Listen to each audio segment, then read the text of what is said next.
Thank you, Technical. Good afternoon. Welcome to the Women Leadership Program for Naice 2025.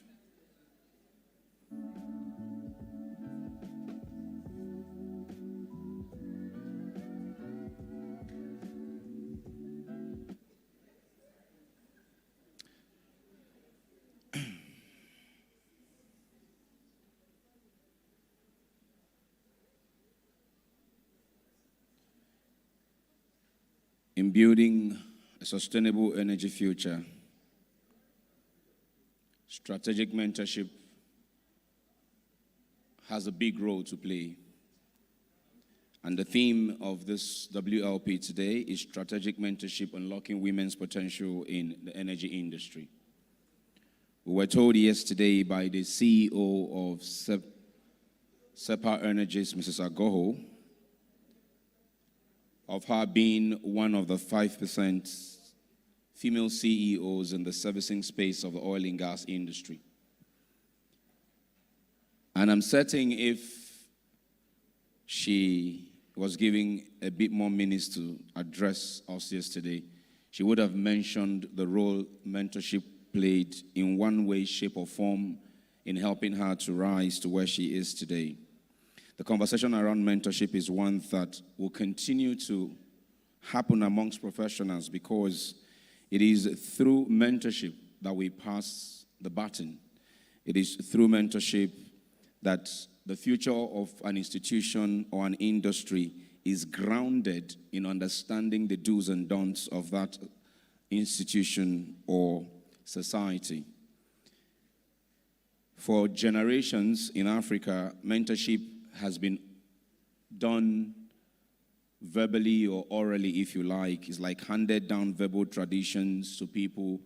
Do this, don't do this, don't do that. But in today's world, at events like this, whatever is said here today becomes documented strategic mentorship.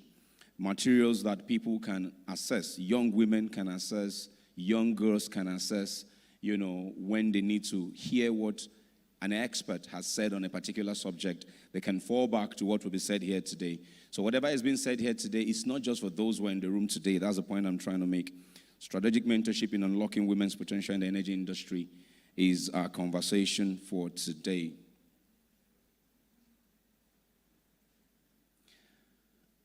So once I'm done, we will get into the business of the afternoon as soon as I get the clear from the chair of WLP this year. Once I get her clear, we will. I know Engineer Chike also will not miss WLP. He is very passionate supporter of strategic mentorship for the women in the energy industry, and indeed for the men, if I must add that. So, lovely to see you again, sir. Good afternoon. Good afternoon. Okay. If someone can please, audio on someone, please help me talk to one of the volunteers to fetch council chair. She's still with SPEI at Crossroad. Please help me fetch get council chair to come into the room. And Professor Kafayat, she's here now? Okay. Professor Kafayat, if she's somewhere around the corner, I need to also get a clear from her. Okay. So how many of our YPs, ladies I'm talking to, YPs and student members who have been part of at least 2 editions of WLP? YP or students here who have been part of WLP in the room right now? On Sunday we were told that YP is no longer graduate to 30, 35. It's how you feel in your heart, so... If it's how you feel in your heart, so anybody can be YP now, yeah? But seriously, I like that. I like that. I like that. I like that. That's what it wasn't me. It was the ARD that said it on Sunday. That is no longer age limit. It's how you feel in your heart. But if there's any student member who was here a year ago, 2 ago, or any young professional, I want to interact with you to see what you can say has been your takeaways from this event. But if there is none, then there again goes one of the challenge we're having as an industry, right?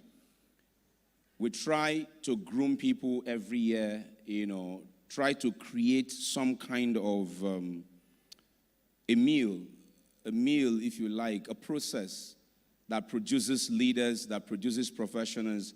If someone was not here last year, if of everyone in the room at this point, no one was here last year, I mean among the young students and what? Oh, you were? Okay, you just decoded my message now. You were too. So why were your hands not going up earlier? I said that again. I didn't see it earlier. Blame it on the light, yeah. You got to blame it on something. Okay. Church, we'll get a microphone.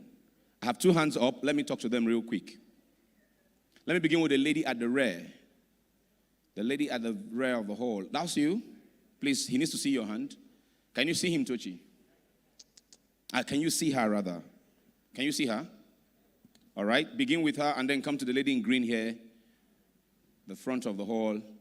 Tell me what your takeaways have been, the editions you've attended. If it was one, if it was two you've attended, what would you say in summary has been your takeaway? What learning points have you walked away with from the WLP? Yes, please. Good afternoon, everyone. Tell me your name. Tell us your name. Tell us your name. All right, my name is Tayo Panubi. Are you working now? Yes, I am. All right. So YP. Go ahead. So last year's session for me was truly, truly incredible. I believe that was my first session, and I even had work to do, but I couldn't stand up because of some of the things the ladies shared. I may not remember their names, but there was one lady, I believe she works with, I can't remember, but she talked about how she hadn't gotten visibility in her company, but she kept her head down, kept on building on the work, kept on getting better, kept on preparing for that opportunity. And when the opportunity came, because she had prepared for that opportunity, she was able to shine. So it was quite insightful, and I really look forward to today's session. Brilliant. Please give her a round of applause. Brilliant. I love it. The lady in green, all the way to the front. Come here. That's you, right? Let him see you. Thank you. Keep the hand up. Let him see you. Yeah, that's her. Thank you very much. Please tell us your name and go ahead. Good afternoon, everyone. Good afternoon. My name is Joy. Yes, and I've attended two sessions so far, so last year and the one before. So one of my takeaways so far has been, when you work in the industry as a woman, you need help, especially a woman that wants to have a family. So you don't have to prioritize one over the other. Of course, you prioritize your family over your work, but so you can also have time to give to your work. So you need help, really. You need help at home, and also even at work, you need to delegate things to people. And if you need help, also you need to ask questions like that. So yeah, that's my takeaway so far. Brilliant stuff. So let me give her a round of applause. Yes. If you are an entrepreneur and you're in the industry, if you've not attained visibility, just keep your head down. I like that. Just forget the distraction. Forget the no's and the naysayers. As they say, fire down. Just keep working. Don't look the other way. That brings me to something before I come to the point the second lady made. I was thinking, I think it was yesterday or this morning, there is the craze for creating content. By the way, good money in that space. Very good money, no doubt. But we cannot all be content creators. We cannot all be and I'm talking to the young ones here now. We cannot all be content creators. Somebody invented the tool the content creators are using. So you can be an inventor creating the tool for content creators. No Mark Zuckerberg, no content. No, what's this guy that created TikTok? They don't exist, no content. So we cannot all be content creators, okay? What I've also found out is, today on social media, you find doctors, engineers, people of different profession who are influencing with their style of content creation, okay? So I just thought to mention that. But let's come back to the conversation we're having. I like the point you made, the second lady, about having the right support system. When people have the right support system, their career tends to thrive, correct? When the rest, I believe, and correct me if I'm wrong, that women who have the right support system in terms of marrying in a city where they have their parents or their relatives they're close to, they have their parents-in-law, and they are cordial with, I believe to some extent those women thrive because they have some sort of support, professionally they're doing their thing, they're competent. But on the home front, those small support systems helps them. And if those support systems are created around the work environment for women as well, I've seen women just blossom when they're giving such little support. Which is why I frown when I find people try to stifle, women when it comes to the work front. Whether you are a male or a female boss, we've seen that happen a lot of the times. Trying to stifle somebody because she's a woman. We were somewhere working recently, my other life as an actor. And what do we call them? Continuity, yeah, continuity. Is a lady. She was having one of those days, women, you know what I'm saying, cramps and all. But the owner of the project we were working on, I was acting on the set, this was a few days ago. And while the lady was trying to pull herself to do the job, the thing began while she was on the job, the EP was saying, these people are doing self, I don't feel it. What are you even saying? Do my work, Joe. She's a woman, the EP is a woman. So I felt it was insensitive. So if you as a woman don't feel it, don't trivialize what she's going, through. Give her whatever support. We rallied around her. Try to help her do one or two things we could help her do to get her, get through that day. Anyways, so mentorship is critical. Such an EP probably has not received mentorship from somebody who went ahead of her. Maybe not. I believe if she has received mentorship, she'll be able to guide a younger person a lot better. Now that my council chair is here, let me stop the long story and carry on with the business of the afternoon. I'd like to please welcome. And by the way, the council chair before she became council chair, was a very, very, very passionate when it came to WLP. She never joked with it. She chaired it for a very long time. She always asked how we can make it better. She was looking for the right people to bring in to talk. So, as I said yesterday, and it is true, it's not sugarcoating words, she is interested in leaving a ladder as she's climbing, and I appreciate her for that. Give her a round of applause. And please welcome her to address us this afternoon, Engineer Amina Madami, PhD. You're welcome.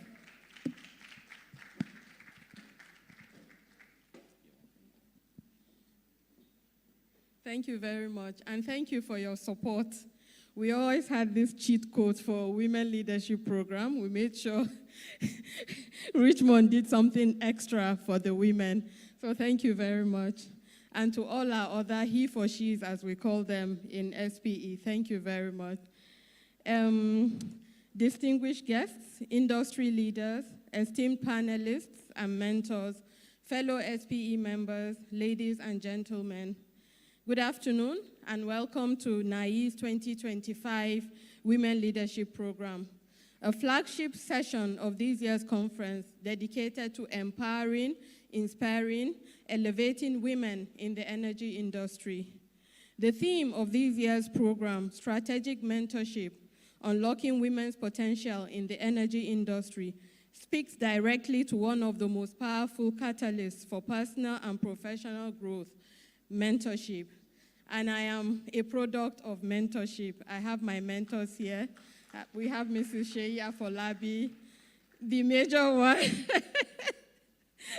Mr. Chikezie Nwosu, our he for she, Lorna Dek here, my mentor, Mr. Joe Nwakwe, and so many others, BOT Chairman, Professor Iledare, Engineer Andy Olotu, Professor Dosmu, all our BOTs.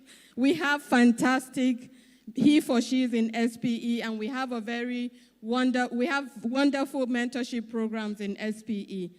So I am a product, and today I am the first female council chair, courtesy of WLP. I learned, I grew, and the person who set me up to do this is Onyinye. Onyinye, please stand up.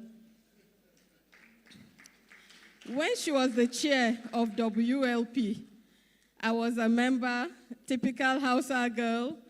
You don't want to be seen, you don't want to be heard.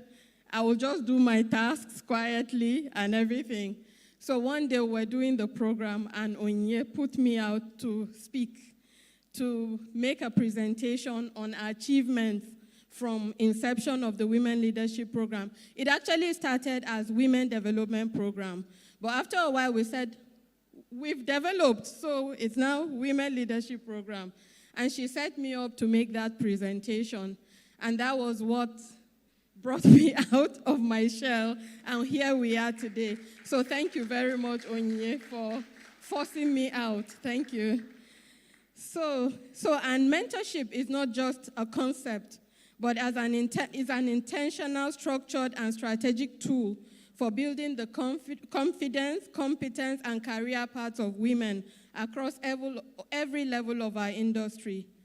As we navigate complex global energy transition, we need all the talents at the table, especially the underrepresented and often underestimated voices of women. Yet, we know that potential alone is not enough. It must be nurtured, guided, and given room to grow. This is where mentorship becomes essential, not as a favor, but as a leadership responsibility.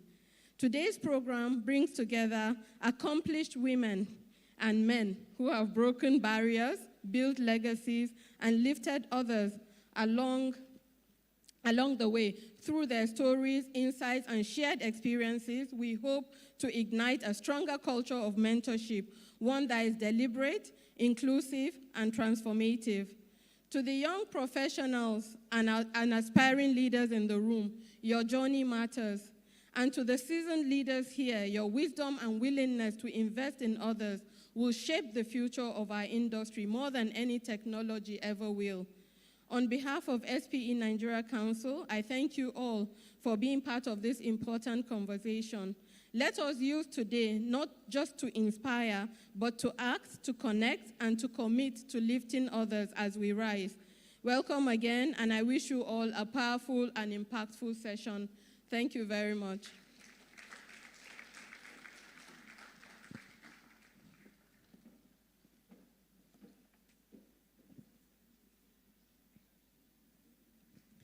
Thank you very much.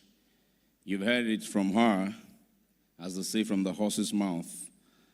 Her role at different times at the WLP played no small parts in helping her not only becoming First Female Council Chair, but excelling on the position as well. So here at the society, whatever role, wherever life, whatever life throws at you, whatever role you're giving, wherever you're working, the moral there is do the best you can, learn all you can, and continue to improve. Okay, let's give her another round of applause. Thank you very much. We'll now move on to a keynote address on the theme of why we are here. First off, let me say a big thank you to our sponsors for this particular WLP. HSI Energies, please give them a round of applause. Thank you so much. AA Holdings, please give them a round of applause. Thank you so much. Platform Petroleum, please give them a round of applause. Thank you so much. River Safe Oil and Gas EPC Contractors, please give them a round of applause. Green Peg, please give Green Peg a round of applause. Okay, onwards now to the keynote address as I ask you to join me in welcoming the Managing Director of NNPC Foundation, Mrs. Emanuela Arukwe.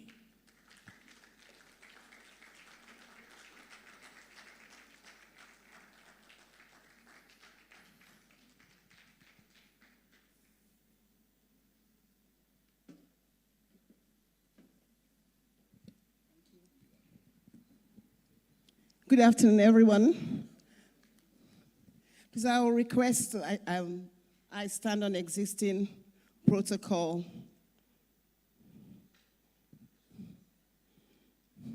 I want to welcome all our distinguished guests, industry leaders, colleagues, and most importantly, the brilliant women in the energy sector here today. You deserve a round of applause.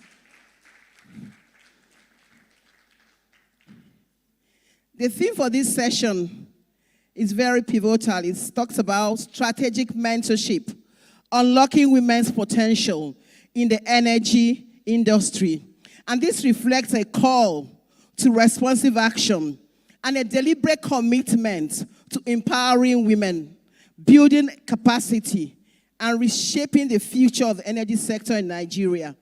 It's strategic because it's about breaking barriers, opening doors that have not been opened before, and ensuring that women across the energy value chain are not only seen, but are heard and are also supported. One of the poets I just love her work so much, Maya Angelou, said, every time a woman stands up for herself, she stands up for every woman. It's arguably a reality that we cannot build a resilient and innovative sector if half of our potential remains untapped. That half which is hidden is the women population. Mentorship, therefore, is a powerful tool at our disposal to address this gap. And strategic mentorship is a purposeful process for growing an individual, the mentee, into not just leadership, but also into a responsible role. It speaks of a long-term guidance. It's not just that's just that hit, just one hit. It's a progressive thing what we have to do continuously to make sure we have a long-term guidance of the mentee to support her personal growth and her alignment with organizational aspirations. Strategic mentorship, therefore, holds the capacity and provides a veritable platform for optimal professional and career development. The question, therefore, for us professional women in this event today, we have a question: who are we mentoring? It has to be deliberate. It's not just people. We just have to have a deliberate choice to mentor because, success without a successor. If you're a very successful woman, you look down the ladder and you see not many women are there in that position or that area in which you're there, whichever area you're there, it means you're not really a success. So we need to make sure that we are pulling the women along as we go up. Do we have mentors? Do we have mentors whom we will groom into the next generation of energy, mentees whom we will groom into the next generation of energy or industry and other industry experts? Today, we are called to take up huge task of mentorship and of invaluable guidance, support, and insights to the young women in our midst today. I liked when the presenter was talking about, when our anchor was talking about how many people have been coming successively to SPE, and we had a few people. And because it's something that has to be really, really driven, I'm very happy also that the SPE has a very robust mentorship program. It's very important that we have this. So we have to, as mentors, we will need to communicate, create a relationship first. And it takes time to build a relationship. It's not just, you have to build the trust within these younger women coming up so they can trust you to open up and then to clarify understanding and offer all kinds of support they might need. Sometimes it might not just be career, it might be different areas. It might also be making the environment very conducive for the women to be able to thrive. Because women have a lot of dynamics they deal with, the home front, different things, which can also affect their productivity and their ability to rise beyond a certain level. So we need to create those environments and offer all those kind of support. Our focus today is not on gender equality, but on you as women professionals and what we can do to support ourselves to advance into leadership roles in our industry. Generally speaking, the United Nations, their Women Convention that held in June 2025 notes that women are underrepresented at all levels of decision-making worldwide. And they also postulate that in view of the current low representation of women in leadership roles, that gender inequality in highest position of power will not be reached for another 130 years. It sounds scary, but it's a reality. So we need to really do something to make sure we carry the women along. We're not waiting for the next 130 years. We just have to do all we can do, especially in this industry. I'm happy to note that NMPC has one of the robust and well-structured mentorship platforms in the industry in Nigeria. Yes, we have. It's not just, it's really a platform. We are really deliberate about it. It's something, part of your career growth is as a mentee. You must have a mentor. And as people who have reached some peak in NMPC, you must commit to mentoring people along. So it's really deliberate, it's really strategic. So it's not something that, oh, if I feel like, if I don't feel like. It's part of your obligations, both as a mentor and as a mentee. So first, I'm a mentorship champion in NMPC, and I'm very, very passionate about impacting knowledge, offering counsel, and providing practical support to those I mentor. Many of my mentees, I have a male mentees, but incidentally, my higher proportion of mentees are female. So I mentor more female within the workplace and other areas where I actively function. Beyond me at the NMPC Foundation, we are doing a lot to help support our female colleagues to explore and activate their potentials. By some design, I don't know, the NMPC Foundation's demography, sex demography is kind of screwed the other way around. And I'm quite excited about it. In NMPC, we have more women than men working in the foundation. We have about 60% women as our workforce, and we are really doing a lot with it, and 40% men. Supporting women to rise. The foundation has supported women programs. We are very passionate about supporting a lot of women programs. We support the Association of Women, Professional Women Engineers in Nigeria, the APWEN. We do a lot of support for them, and the Pengasum Women Wing. We are really supporting them. We do a lot of projects with them. We target such projects to advance women's professional development.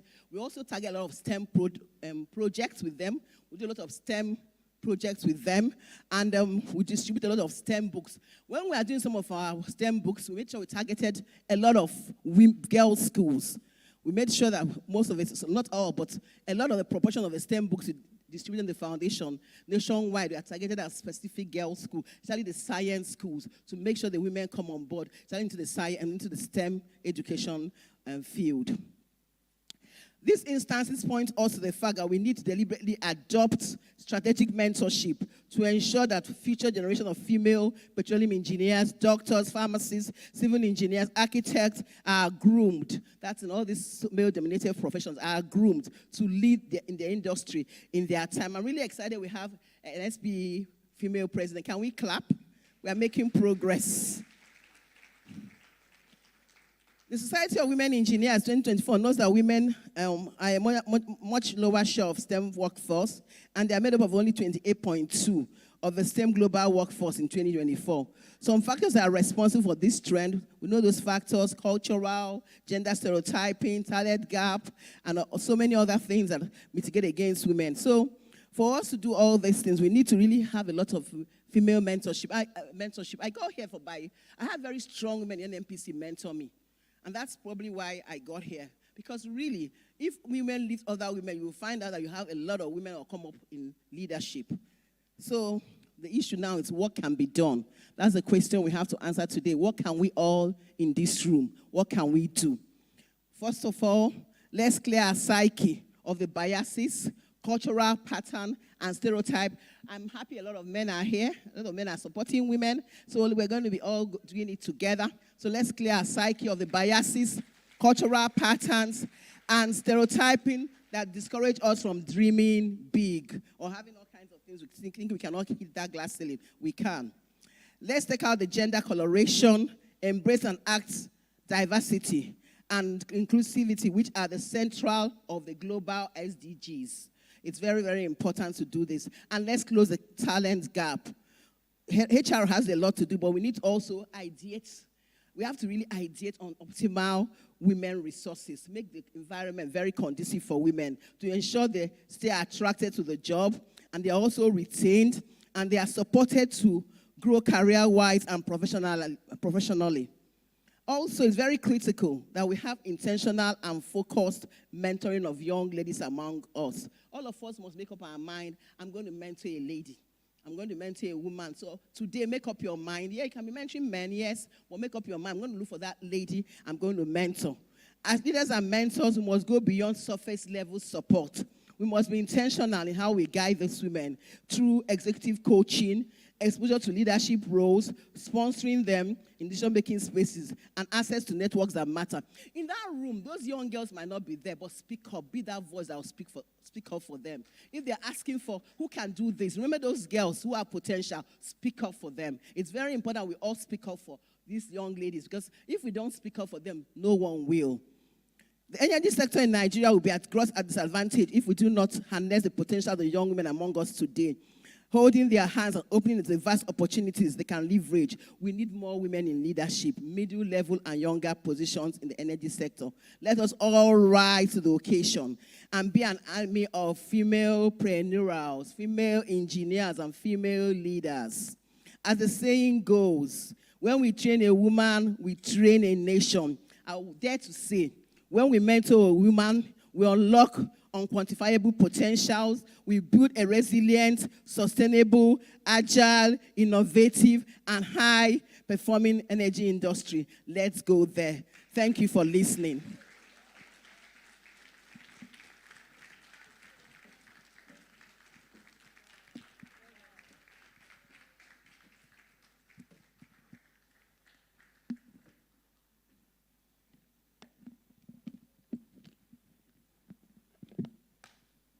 Thank you very much, Mrs. Emanuela Arupe. I was going to ask you if the YouTube Odogu is your younger brother, but it might be a coincidence. But thank you so much for that quite inspiring and provoking words that gets us to the conversation around the panel session now. So to the panel, we proceed. Please give another round of applause, Mrs. Arupe. Thank you so much. Let me welcome the Executive Director of Planning and Commercial at NPSC, Mrs. Adetutu Olukomi. She's on our panel. You're welcome. Let me welcome, please this way.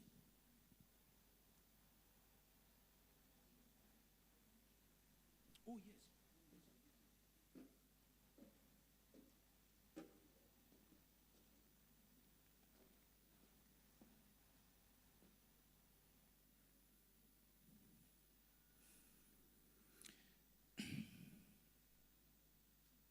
Joining her on the panel is the Team Lead Power, Office of the Special Advisor to the President on Energy. Welcome, Mrs. Eriye Onogorua, the one I call Celeb. You're welcome. Also,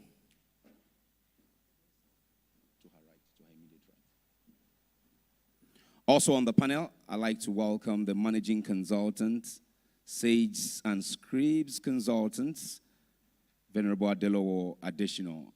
You're welcome, sir. Sir, please, you'll be seated to her immediate right. That's Eriye's right. Thank you, sir. Joining them, I'd like to welcome the General Manager, Deepwater Operations for Chevron Nigeria Limited. Let's welcome Mrs. Michelle Obatoibo. You are welcome, ma'am.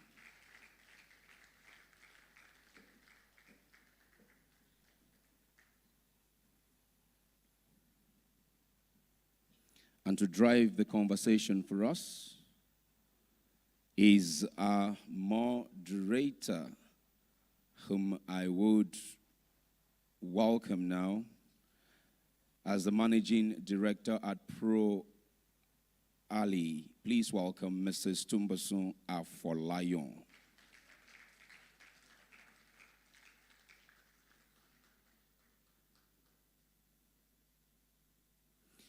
If you want to ask them questions, technical, please, can we have those codes displayed on the screen for those who are just attending for the first time, just in case. If you want to ask them questions, you use an in-web app to do that. It's over to you, Thomason. All right. So this is an energy conversation. So We have to keep a lot of energy in the room, okay? So I live in the Netherlands, and in the Netherlands, we celebrate before the events. We don't celebrate after. So we're going to start with celebrating these amazing speakers before they even talk. All right, thank you. So that's the kind of energy that we need. When we heard Mrs. Orakwe, she mentioned, I think she kind of made a slip. She said, we need to plan for the mentors. And then she said, oh no, we need to plan for the mentees. But really, I think we need to plan for the mentoring. We need to have mentors for mentoring to happen.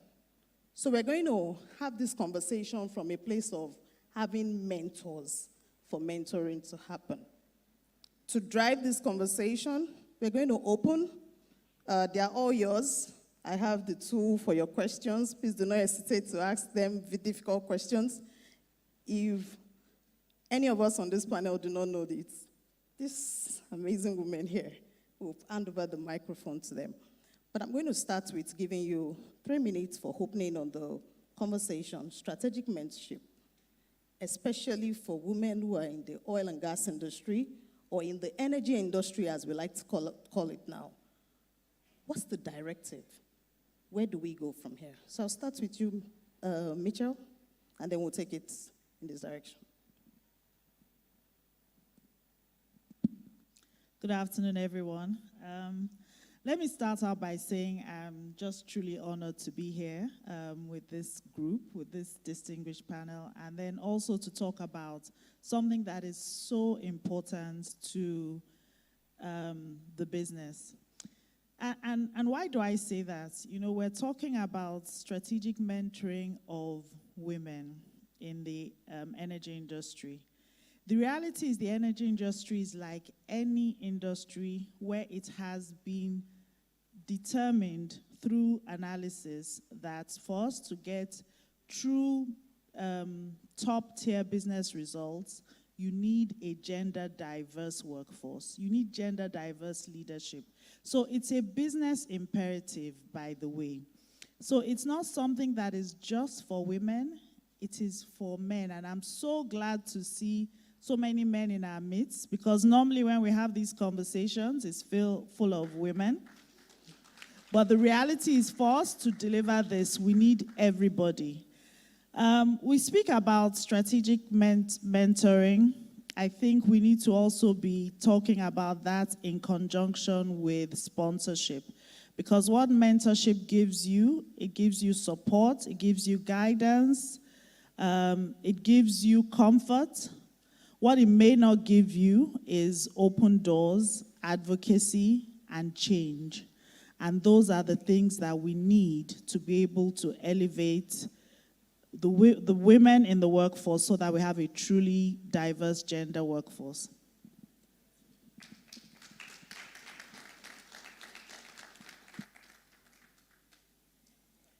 Well, good afternoon, everybody. I'm particularly happy there are men in the room. I'm going to start on a very light note. When I saw the flyer, there were 12 women on the flyer, and I was the only man. And I had always knew I had polygamous tendencies.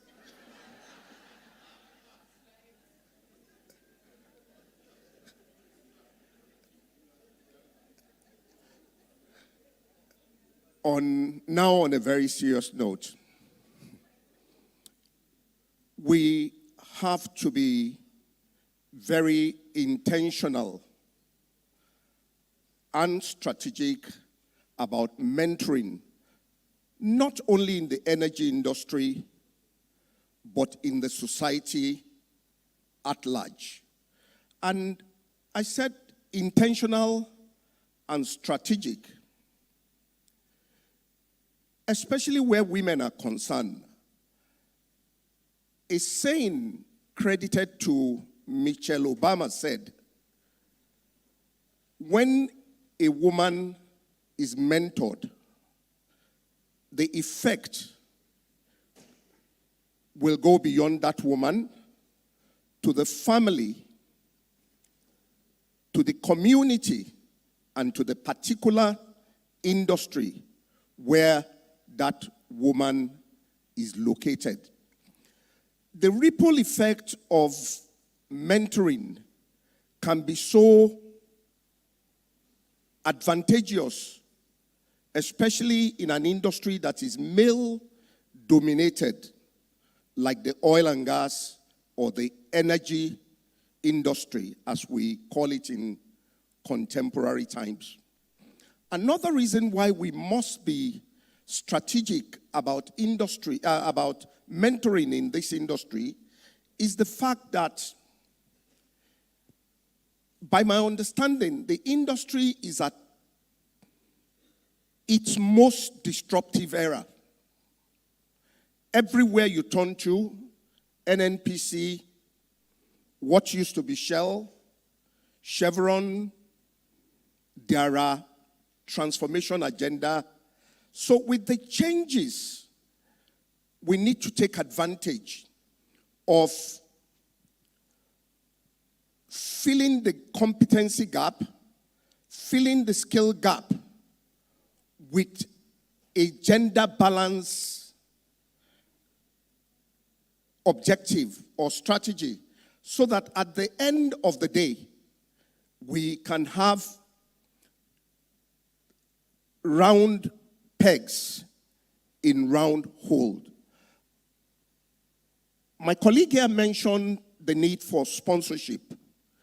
While I will subscribe to the need for sponsorship, I would like to sound a note of warning that when we are doing the sponsoring, we must not omit merit. Whatever sponsorship we're doing, yes, we're doing the gender balance, we're doing the mentoring, we're doing what we need to do to have an equitable, inclusive workforce. But merit must not at any time thrown out of the wind.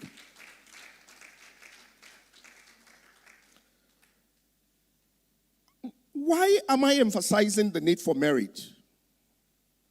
Recently, I read somewhere that Lagos State University had their graduation ceremony. 12 people came out with the first class in law. The 12 of them are female.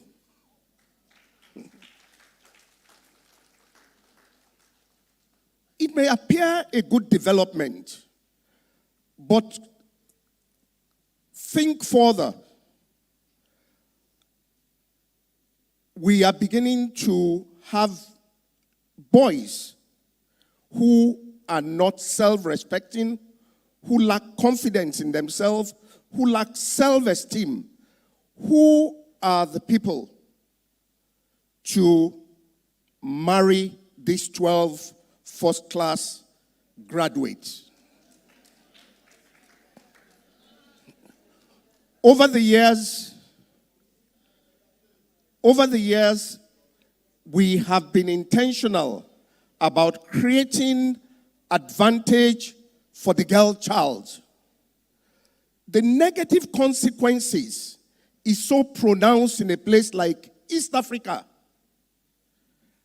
that they are now beginning to look at mentoring, gender balance from a perspective of stability, because family values are not just being corroded, they are being eroded. Thank you. So I'm going to lay on this because the moment must not pass. I think women are very generous.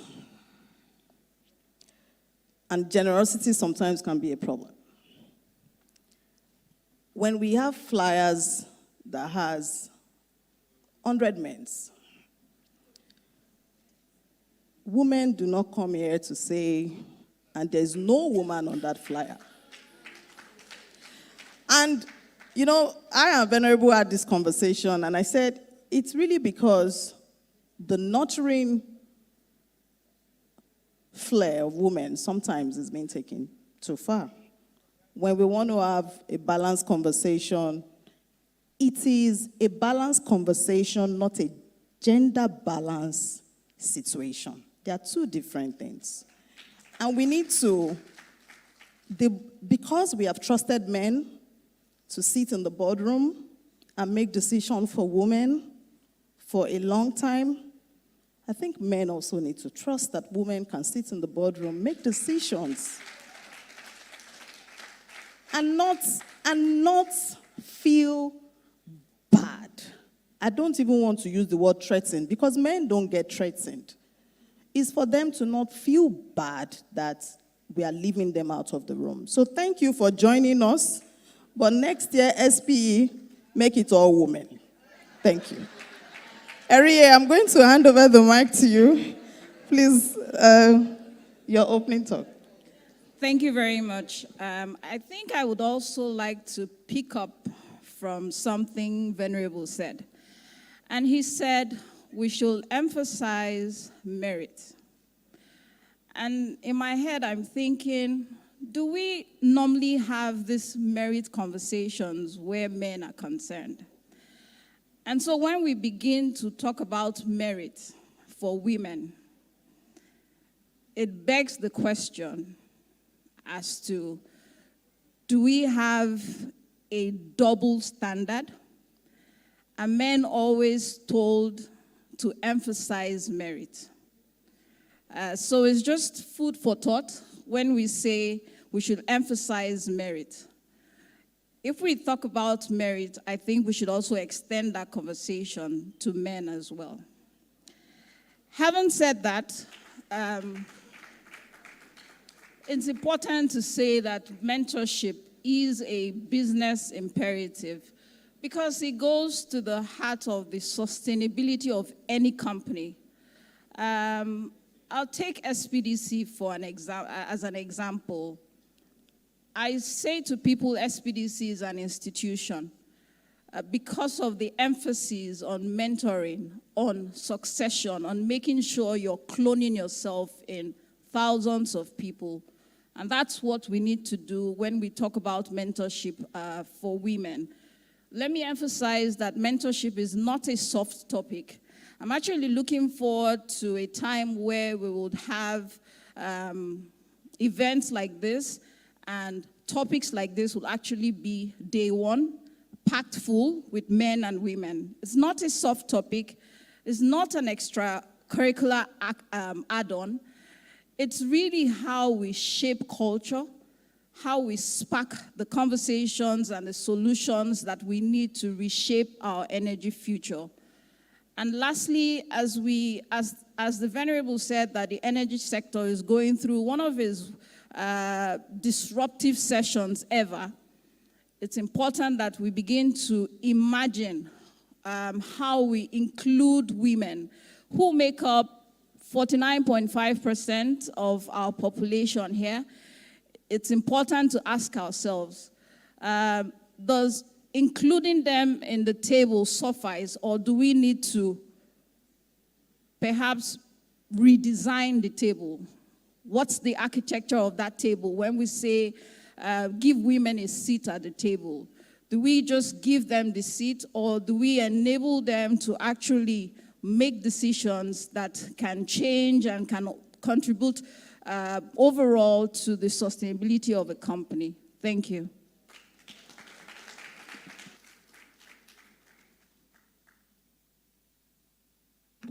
Thank you very much. The other speakers, they've spoken a lot, but I'll also like to lend my voice to the conversation in the room. So, strategic mentorship, that's why we are here. How do we unlock the potentials of women in the energy industry, whether it's renewables, whether it's oil and gas, whether it's electricity, supply and distribution? Where are the women? If you take the statistics, of course, the statistics are low. We have very few women, and that's why we're discussing in this room, how can we help the women to get there? I also agree with Venerable when he said merit. I think, and I agree with Aria as well, it shouldn't be limited to only the women, but also the men. But merit will make you attractive. Because when the chips are down, maybe they have like 4 men or 5 men, and then they know that this woman is exceptionally good. I think it will make the women more attractive. So merit is very important. Talking about mentorship, maybe you would say, I don't have a mentor. For me, when I was just reflecting and trying to prepare some slides for this, just to articulate my thoughts, and I'm like, did I really have mentors? I made up my mind at an early on, in the early years of my career. I would look at my bosses, and then I would just say, I like this, my boss. I like this person is very hardworking. What makes this person successful? You know, and I begin to observe, and I take notes. And during appraisal, I go to them. I'm like, okay, you've written all the good things about me, but what are those things you couldn't put on paper? And they would be like, give me time to think about it. I say, you must bring out one delta because I need to improve. So you may not have mentors, but can you observe the leaders that you admire? Can you look out for those things in them, you know, that make them successful, and those things that you don't really like, put them aside? Like my father would always say, look at me, anything you like about me, take it up. Anything you don't like, drop it. Look at your mother, anything you like, take it up. Whatever you don't like, drop it. Strategic mentorship as leaders. So now we're talking about individuals, but as leaders, we have to look out. We have to be intentional. We have to use our influence. You know, most of the time in this society now, we all want to keep to ourselves. Nobody wants trouble. You know, you live in estates where you don't even know who your neighbors are.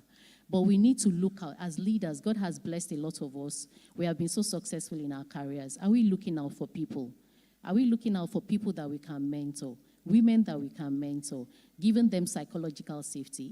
Even in the offices sometimes, some people, when a woman is talking, it's like, please excuse me, your position is in the kitchen, you know. I remember when I was going for my manager's interview, and a man one of my colleagues said, why are you even struggling with us? You want to come and collect manager's position and reduce the position for the men. I'm like, in this 20th century, who is talking like this? I was shocked. I was so shocked that I didn't even know how to respond. And I'm like, is this how some people are still thinking? So we need to change the biases. And truly, women are agents of change. I tell the men in my organization, I say, if you don't have a woman in your team will not be organized. Because honestly, a woman, you know, women, we put things together. So it's an advice. Try to look out for a woman to be in your team, to organize your team, to advance your team. What will I talk about? Education. Education is not a burden. It's one of those tools, one of the tools that will help to unlock the potentials of women, you know, whether it's in the energy industry or wherever you are. You have to make sure that, you know, you are competent, you develop yourself, because sometimes that can be used as an excuse against you. I've always had this thought that a woman has to work twice as hard as a man to be noticed or to be observed. Not necessarily, but you still need to put in your best. Education is important. Develop your competency, you know, and then it also gives you that self-confidence. I'm not a feminist, so I don't struggle to say a woman has to be in charge. But I also believe that women, our voices need to be heard. We need to be given a chance. We are agents of change. We need to be given that opportunity and that support, whether it's psychological support. Don't talk down on a woman. In the office place, a woman is talking, I'm like, and somebody says, if you don't keep quiet or if you talk again, I'm going to shut down this meeting. Shut down the meeting. Why should you say that? You know, so it's important that men also know that they are there to support the women, to give psychological safety, and to encourage the women. The girl child, as a parent, encourage your girls. Nobody should. My father used to say, thank God I never followed that ideology, that you shouldn't train the girl child. We've gone beyond that now. So we're talking about strategic mentorship. Please, as leaders, whether you're a male leader, whether you're a female leader, look out for the women, look out for the girls, encourage them. I asked my niece, I said, I'm going for a presentation. If I were to speak to you, what would you want? She said, well, that's a bit deep for me now. I'm just doing my youth service. But my leader in the office, she's always saying, you can do it. Damola, you can do it. And she'll give me tough assignments. And if I say, I'm not sure I can do it, she'll say, you can do it. So that then she will now look at herself. It's like, oh, this woman, it's like there's something inside me that I do not know. So I can do it. And then when I see her staying up late in the night, and I'm like, oh, you're working on your assignments, yes. So give them that encouragement. Help them to know they can do it. Give them opportunities to develop, career opportunities. Tell them they can do it. Training opportunities. Sponsor them. Be their voice in the boardroom to say, I know this person has the ability to do it, and they can. Thank you. Right, a round of applause. Thank you so much, everyone. So I'm going to take questions now and just field it generally. And I'm starting with you, Mitchell. You talked about opening doors, talent pipeline, advocacy particularly, and I know exploration is interestingly, a lot of women start in exploration.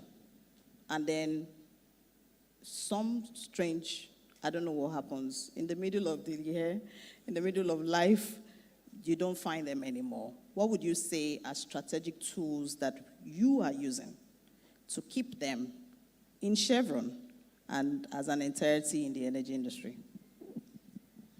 Thank you. So I'll start off, and you talked about the disappearance, right? Because a lot of people do start. When you think about the technical industry, for the most part, for the technical path, there will be times where people have to take maybe rotational assignments, field assignments. And what a lot of young females want to know or need to know is, how do I balance, a successful technical career with life as, potentially a wife, a mother, a carer of children? And if they don't get those answers, that's where that disappearance starts to happen. So what needs to happen? This is where strategic mentoring plays a great role. First of all, representation matters. So seeing people who have done it successfully, who can serve as mentors to say, this is how you can, who can listen to their concerns, offer solutions, and help them navigate. So that's where we have in Chevron, we have employee networks. We have women in operations. We have the women's network. We have strategic special interest groups in all of our networks. Finance, petroleum engineering, all of them, where these issues are discussed, concerns are raised. But it has to go beyond just raising concerns, because otherwise we won't progress. So that's where we now move to, we have a program called MARC, Men Advocating Real Change. Because the reality is we can talk about it all you want. When you get to where the decisions are made, if you are in a room where there are no women, the women issues, in quotes, may not be considered. So such as somebody is on rotation, but they are 6 weeks pregnant, and maybe they're having a particularly difficult pregnancy. That's not something that a table full of men may actually, that it may come up with, how do we handle things like that? And so Men Advocating Real Change takes in concerns such as those, and say, how do we build a workforce that does not penalize someone who is excellent, actually. So to your point, I think we're all aligned that merit is like basic. We're assuming we're talking from a position of merit.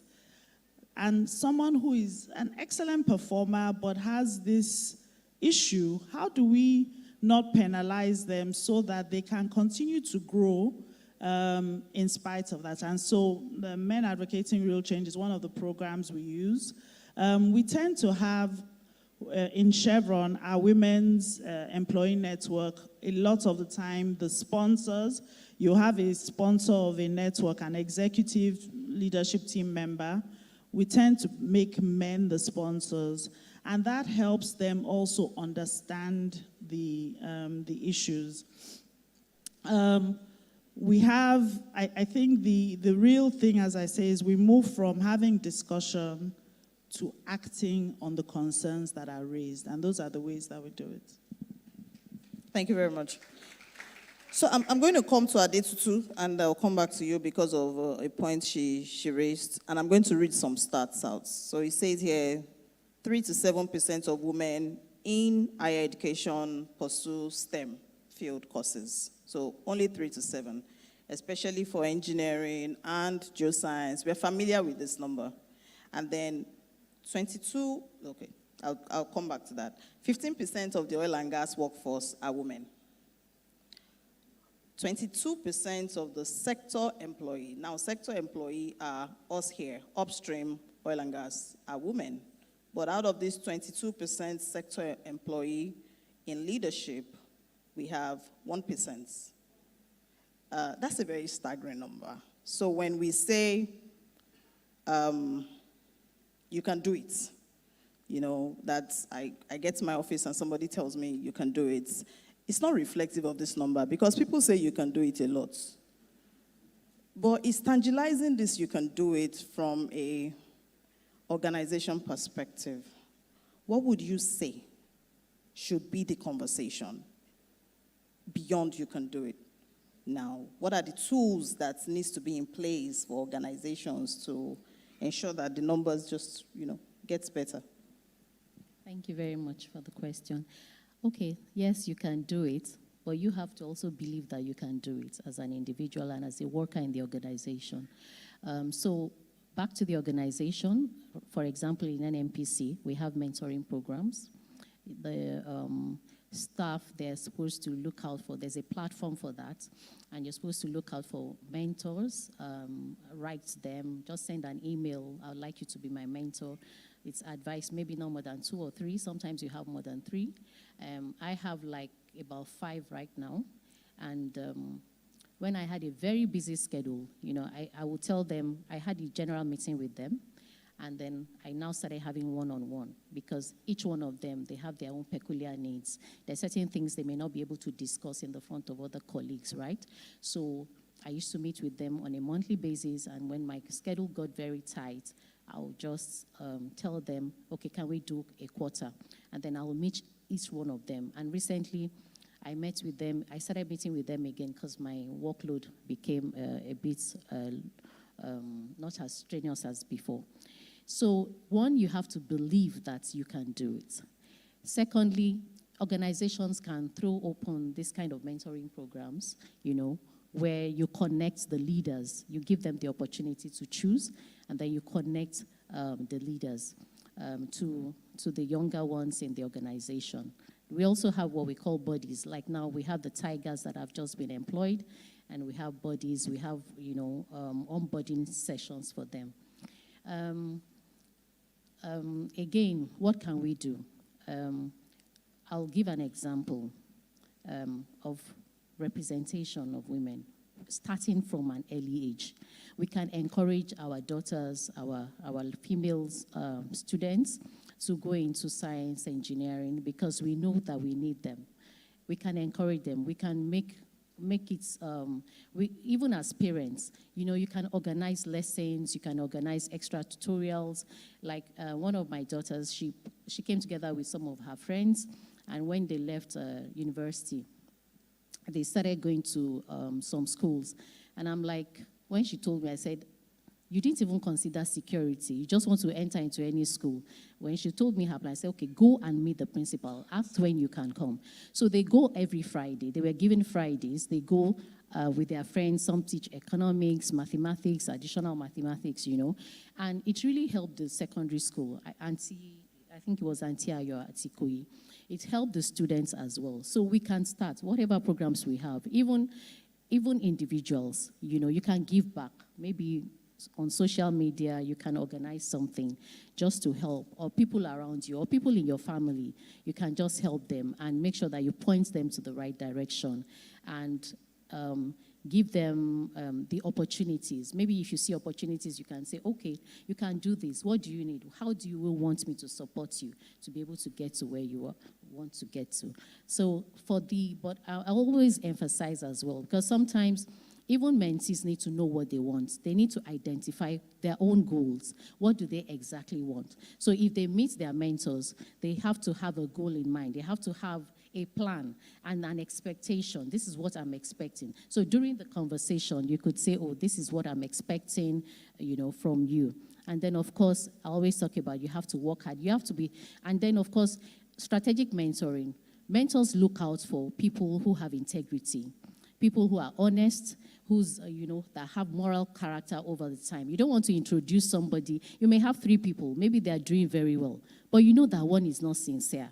You're not going to talk about that person in the boardroom if there's only one position. So I also believe that mentees, you have to not package yourself. You have to be your real self, be authentic, but just make sure that you're developing yourself in the right manner, with the right attitudes, with soft skills, being in the right place. Like this conference now, you learn a lot of things when you come because industry leaders are here. If you put together all our years of experience, maybe it will be close to 100 or maybe 85 years. So you're learning from us and learning how to make yourself a better person. I don't know. Right, Thank you. All right, Venerable, I'm going to go to you, and we're going to talk about these 12 first-class girls. How are we going to unlock their potential? Because you post it as a challenge. Now I want us to see the opportunity in it. Now we have amazing girls coming into the industry. What can we do to support that these girls do not end up feeling like a societal burden? Oh, a guy didn't graduate in my class and then it's my problem. How do we ensure that that first class is maintained as they enter into the industry? Well, the first thing is that apart from the academic qualification, they need to be self-aware. They need to know themselves, their strengths, their weaknesses, their opportunities, and their threats. They need to know law is such a diverse profession that there are so many things you can do in law. I believe there will be lawyers in this room. You find that a lot of the young people graduating from our law schools don't want to practice law because of the policing system, the judicial system. Everything is downside up, not just upside down. The level of corruption in the judiciary is better imagined than experienced. So these girls, number one, need to be self-aware. It is very important. Over and above mentoring, we also need role models in our society, in our work environment. People we can look up to in terms of character, in terms of comportment, in terms of courage, in terms of doing the right thing at the right time, at the right price. By the time these girls are modeled, when they have good role models, they will begin to get the inner drive, the inspiration, the motivation to do well for themselves, to stand for what is right, what is just, what is equitable in society. And that will be the beginning of the revolution we need all round. If you do the right thing, if I do the right thing, Nigeria will not be what it is today.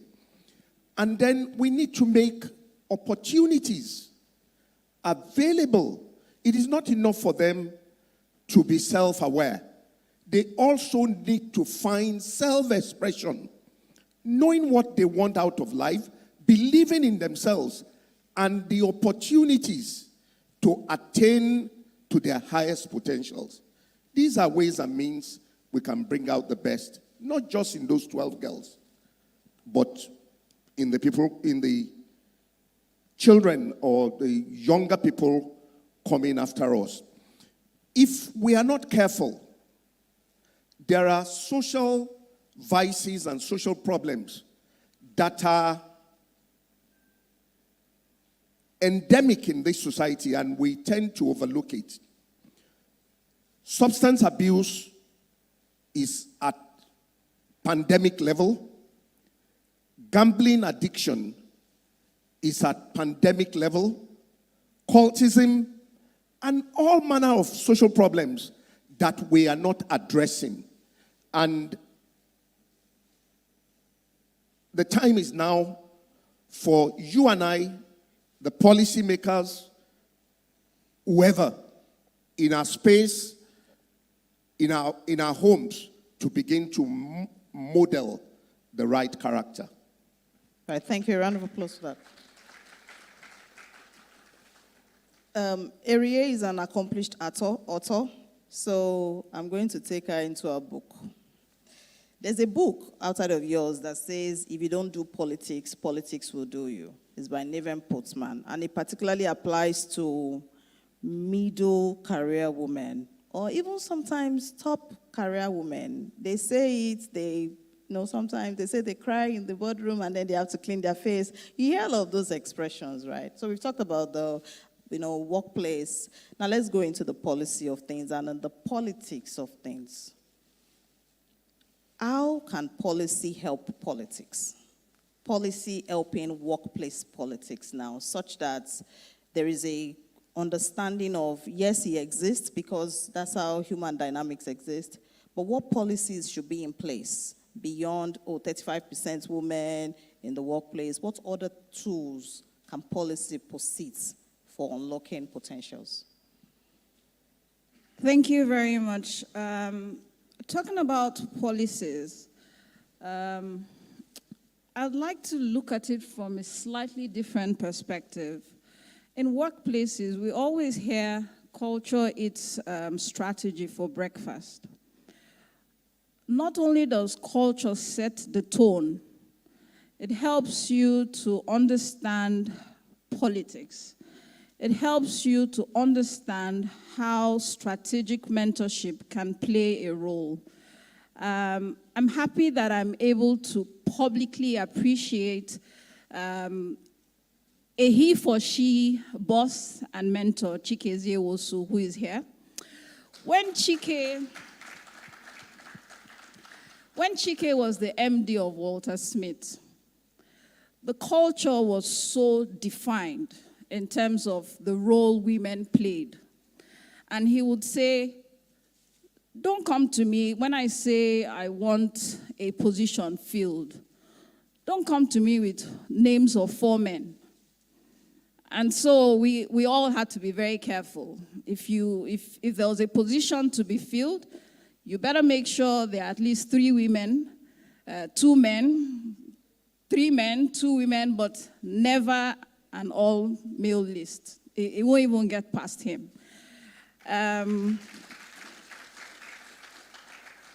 He also made sure women, our voices were heard. And not the normal idiomatic expression you hear, women, your voices must be heard. No. He was a very, very action-oriented, yeah? And so we'd have meetings, and the women had to speak. We'd have topics the women had to prepare. And so the culture was set right from the leadership. He was very particular about gender balance, gender diversity. When I look also at government, being now in the intersection of government, public and private sector, I want to say that the appointment of my principal, the special advisor to the president on energy, is a demonstrable action by the government to close the gender gap. If you come to my office, you will not be in doubt that we're gender diverse. Let me make that clear. And so it's very important when you're talking about policy affecting politics. ensure that your culture is right from the very top. Because if the top gives a messaging that shows women are, sort of an appendage, it will filter down. And so from the very top, it's important that policies are institutionalized in such a way that our voices as women are heard, in such a way that we are widening the talent pipeline to include women, to broaden and shapen their talents. It's important that our policies are a reflection of what we want to see in the energy industry. Thank you. Very much. I'm going to take a short detour here and ask Gachike also to please stand up. It's not only Walter Smith people that can take ownership of you. Please.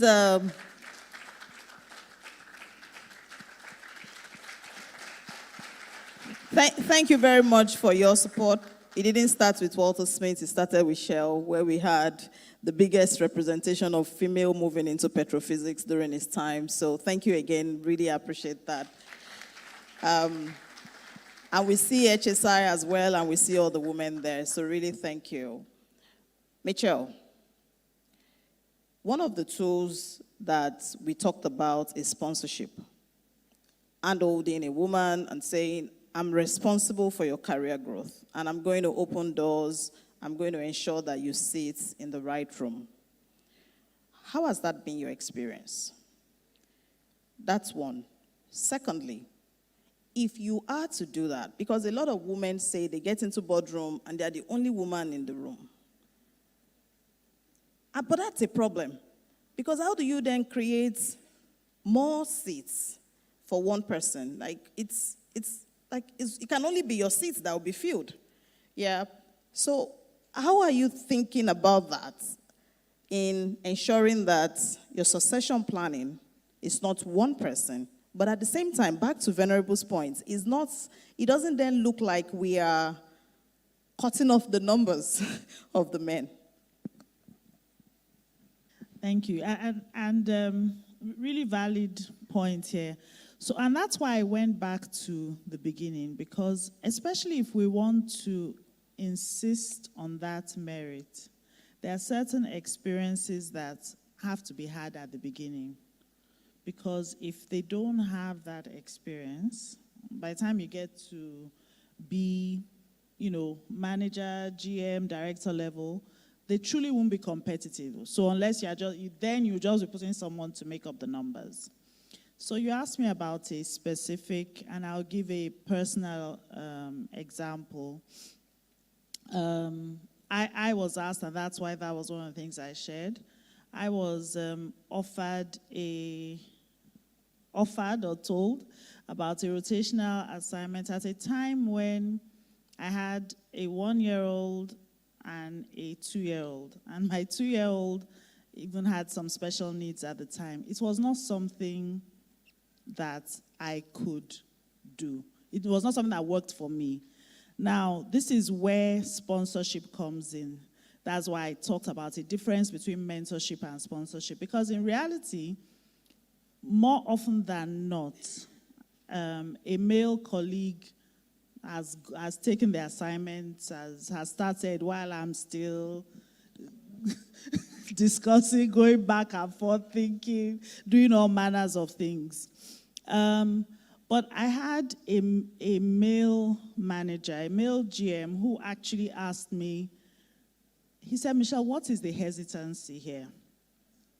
And I told him, I was honest, I told him, and he said, he would not, in all good consciousness, he said he was a father of girls, he was a husband, he would not be able to support his daughter or his wife taking on a role at a time like this. And so he said, let's map out a path for you to be able to get that experience, further down the line, but in a way that also doesn't disadvantage you from positions down the line. And that, I think, that's why I called it the difference between sponsorship and mentorship. A mentor can talk to you about, well,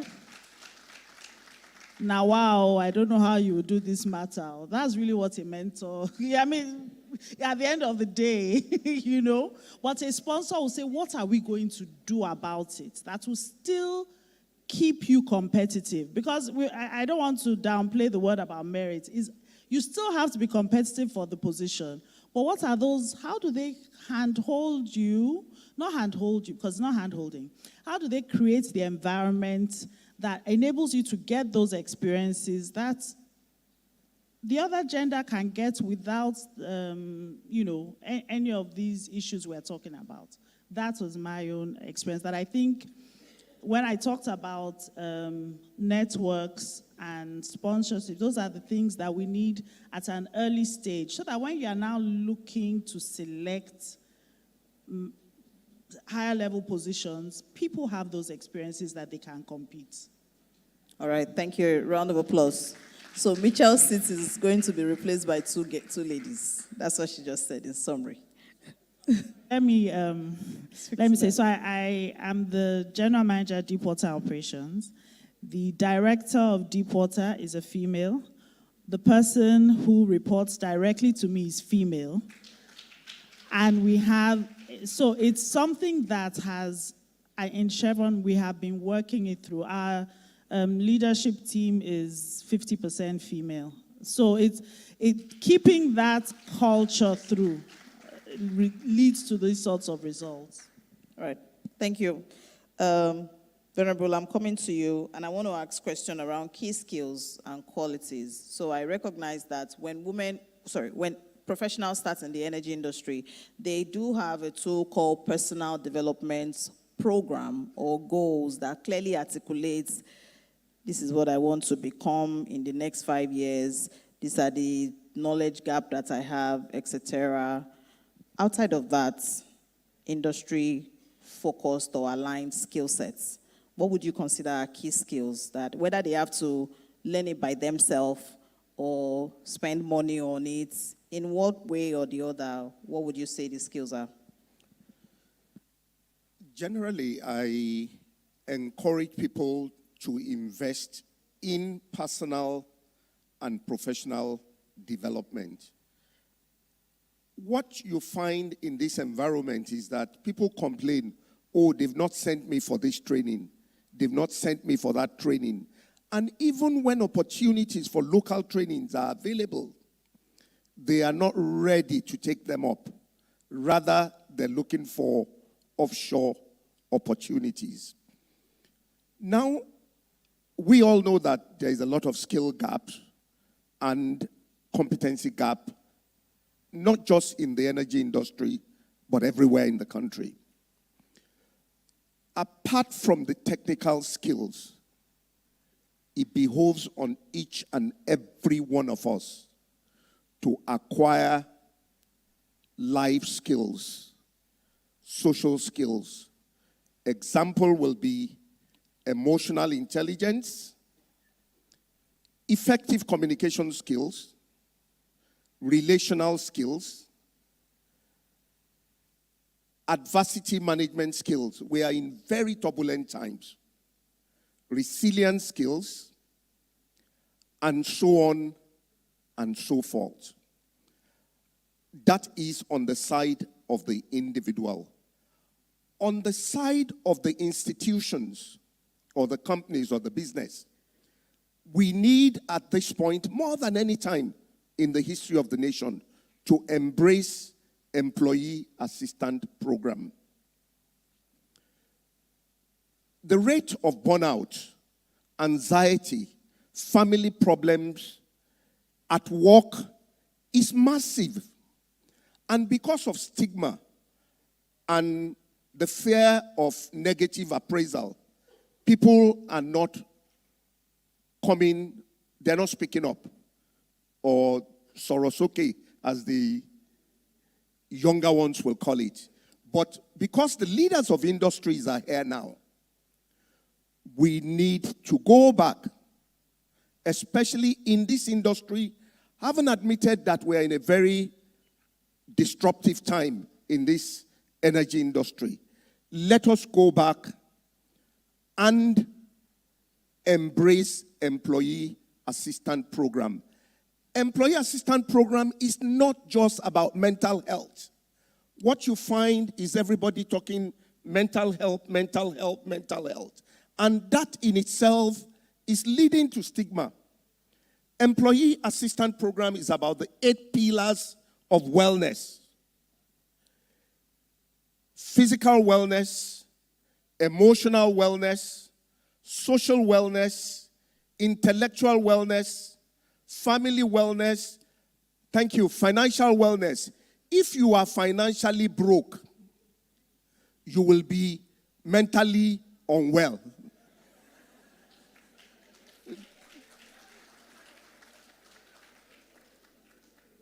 Intellectual wellness and emotional wellness. We need in this industry now, if you don't already have it, I advocate EAP very, very, very seriously. We need it to create, and what is the core of EAP? EAP is employee wellness for productivity and performance. An employee that is emotionally, financially, physically well will readily deliver on the job. Another thing I want to add to mentoring. Very quickly because of time. All right. Another thing is that we need to begin to look at shadow board when we talk of succession planning and shadow management from a very early on in the careers. Begin to identify your bright stars. We know them. And begin to expose them to the level of responsibility that they can manage. Groom them, nurture them, and they will perform. Thank you. Right. Thank you very much. So to the next level of responsibility, Erie, how do you see the energy landscape evolving in the next future, in the next decades, next year?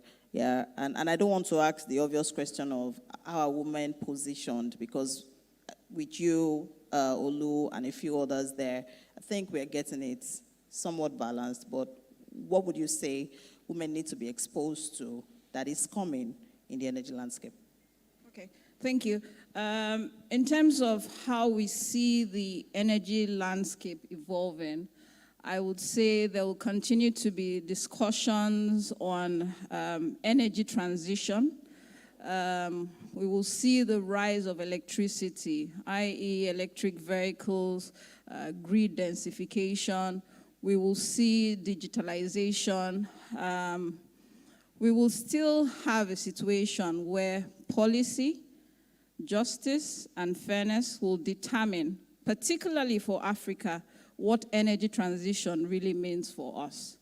To the second part of your question, what role will women play in the future? I would like to say, like I say to people, when we say future, no pun intended, but it's not a futuristic concept. It's actually the steps that you take today that determines how your future will be. And so the role that women will play must start now by examining where we are. What are the things we're doing? We need to have identifiable mentoring goals, measurable and transformative. We need to ensure that when women are in positions, for you as a woman, it must be at the back of your mind an intentional act to open more doors for women, ensure that you speak up for women, ensure that you hold women. I think that as we talk about the future and the role that women will play, let's understand that women are energy stewards, and they have a very, very crucial role to play. And so more than ever before, we women need to continue to do more to make sure that we change the narrative where women are concerned. Thank you. Oh, and to wrap this session up, Tutu mentioned that she's not a feminist. Some of us are feminists here. So, Tutu, where do you see the place of diverse perspectives, where we can sit with feminists, non-feminists, humanists, generalist, specialist, everyone on the table. How do you think diverse perspective can really help us to unlock potentials? Thank you very much. Yes, I know that some will claim they're feminists, but I am not. Be authentic. So if you want to be a feminist, I don't have anything against that. But just make sure that wherever you are, you're supporting the women and you're making a case for them. Be their voice, and also be visible and be a voice for them, and make a commitment, to support women. Try to understand the needs of women. Just like Michelle said, she was given an opportunity to grow, to advance her career. But of course, she had family commitments that she needed to think about. And it happens. Please, men, understand. Recently, a staff of mine came to me and she said, I have doctor's report. I have to be on bed rest for the next 2 weeks. I said, that's fine by me. I know you're a very hardworking girl. Once you're off bed rest, if you need more time, let me know. I know you can continue to work online. So most of the organizations now, they have flexible working hours, so you could work. They have policies where you could take out some time to work virtually. So please understand that women, they need to go and put to bed. Women need maternity leave. Please check in on them when they're on maternity. Like she said, it will make a great difference whether they'll come back or not. I know we have been gracious enough to give maybe 4 months, in some places 6 months. Thank you very much. But regardless of the diversity, you understand, whether you're a feminist or not, please, we're talking about strategic mentorship. Wherever you are, like I always tell people, be an authentic leader. Don't try to be what you're not. You can always make yourself available for improvements. Try to look at your other colleagues or people around you. What kind of leader do I want to be? How can I improve myself? How can I support others? Do I just want to be that leader that is good and is just known in my own space? How can I give to others? When I leave the organization where I'm working, do I have people that I can look back to? Can I leave a legacy behind? I think that is very important. Please, let's support one another, whether colleagues, whether the women, but now we're talking about unlocking the potentials of women. So let's support the women wherever we find them, and let us be authentic. That's very important to me. All right. Yeah, so that's it. We do not have any questions from the audience, so this is where we call it a close. Please, another round of applause for the esteemed speakers, and thank you. All right, thank you very much. Let me ask Council Chairman if you can come present our thank you gift to them. Give them another round of applause. Thank you very much. Please proceed, ma'am. I need someone up here, please.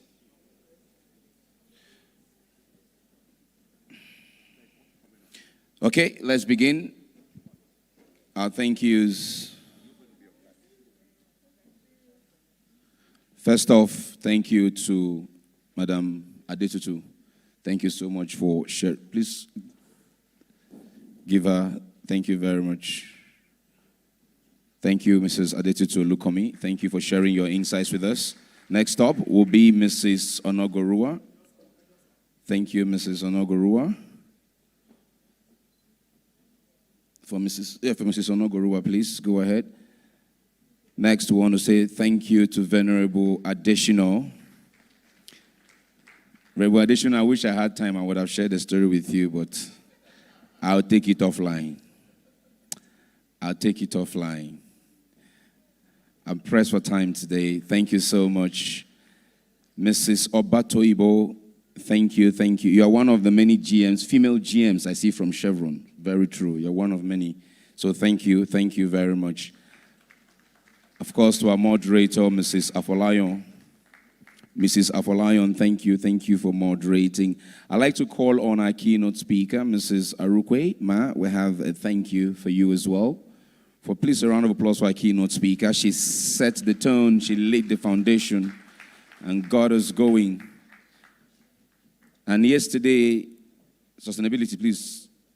Yesterday we We did our corporate sponsors awards, and NMPC Foundation was not in the room yesterday.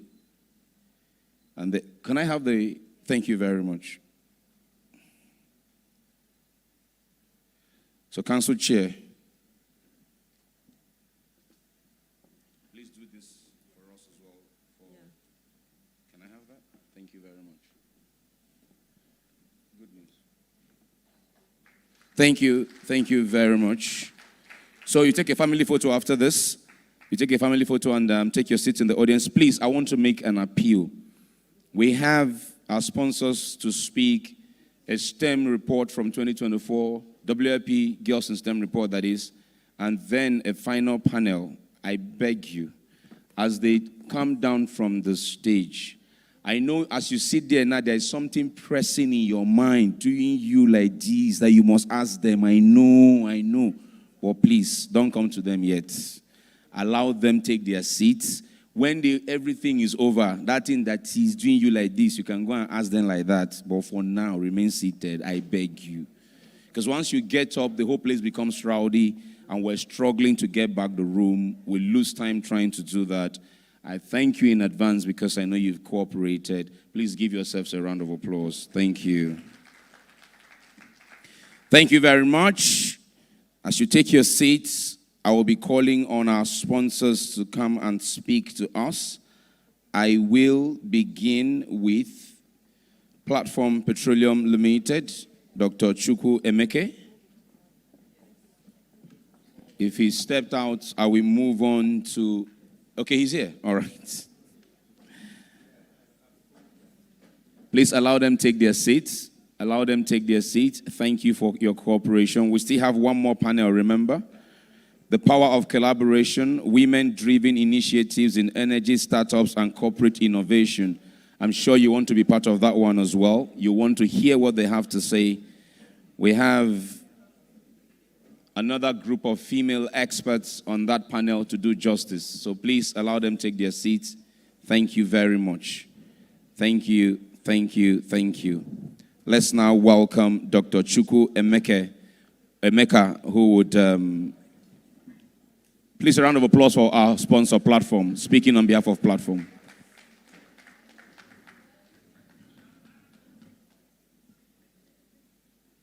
Good afternoon, all.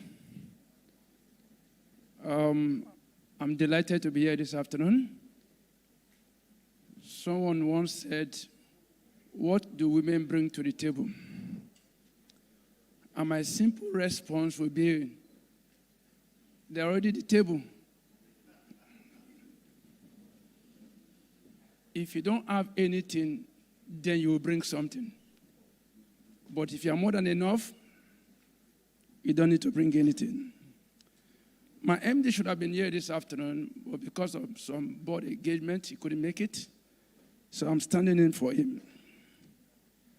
Platform Petroleum is proud to sponsor the Women in Leadership event at this year's Naice conference. For over 2 decades, we've demonstrated our commitment to quality and diversity in the energy sector through our inclusive employment practices and support for women in the leadership roles. We believe that a diverse workforce with equal opportunities for men and women is essential for driving innovation and growth in the energy industry.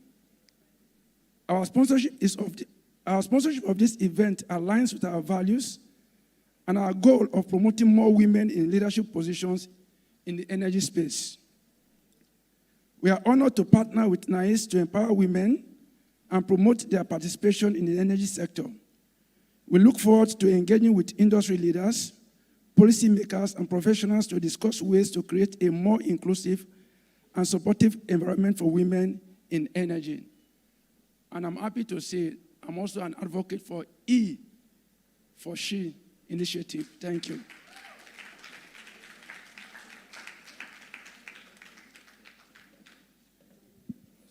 Yeah, I like people who spend money and don't talk too much. Thank you very much, Dr. Emeke. You are still within your time, so I was taking my time and you finished. Thank you. Onwards to AA Holdings. Let's welcome Chief Operating Officer, Mr. Johnny Eni, speaking on behalf of AA Holdings as our sponsor.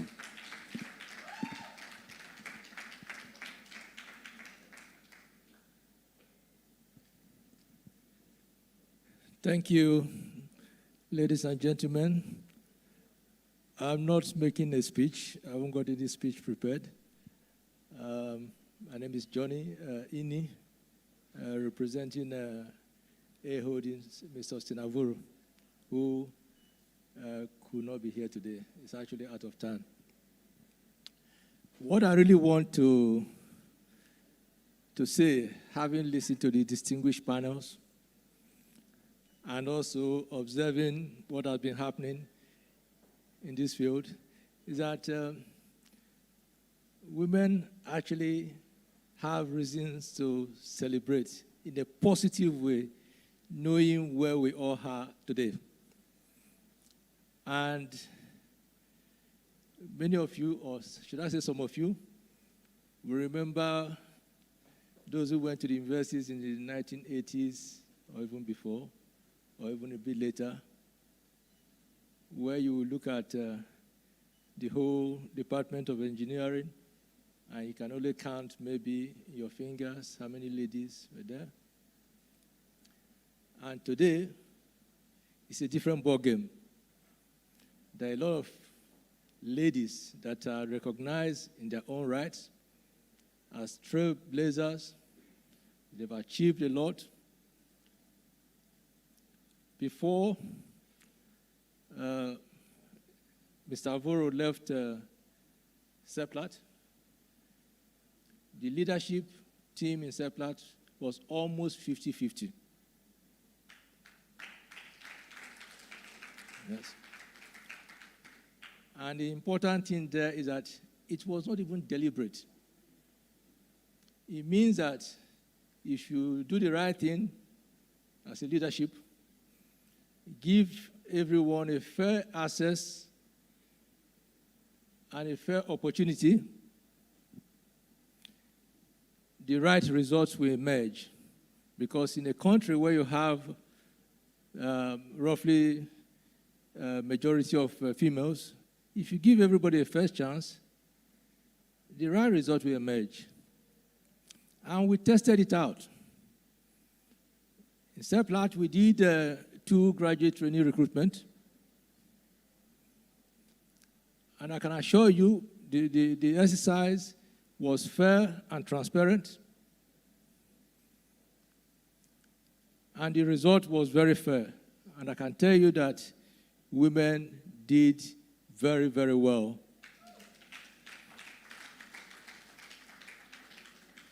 And recently, I know that Platform Petroleum, which is a sister company to ours, did a graduate recruitment about 18 months ago. And women perform more than men. So the point I'm making really is that when the panelists was debating about merit, it doesn't have to be debated anymore.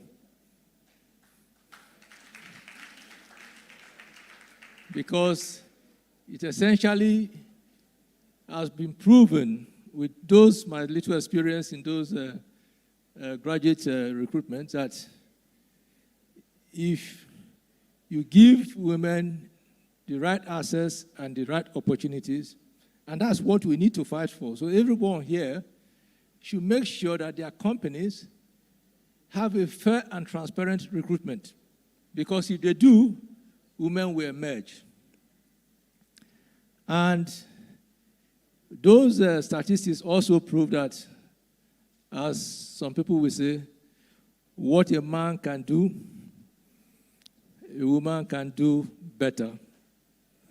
And I'm sure that that is probably why our National Assembly is scared of giving a fair representation to women, because women will probably take over this country and they will do better for it. So, ladies and gentlemen, AA Holdings, we are proud to support women and support the initiative. Thank you very much.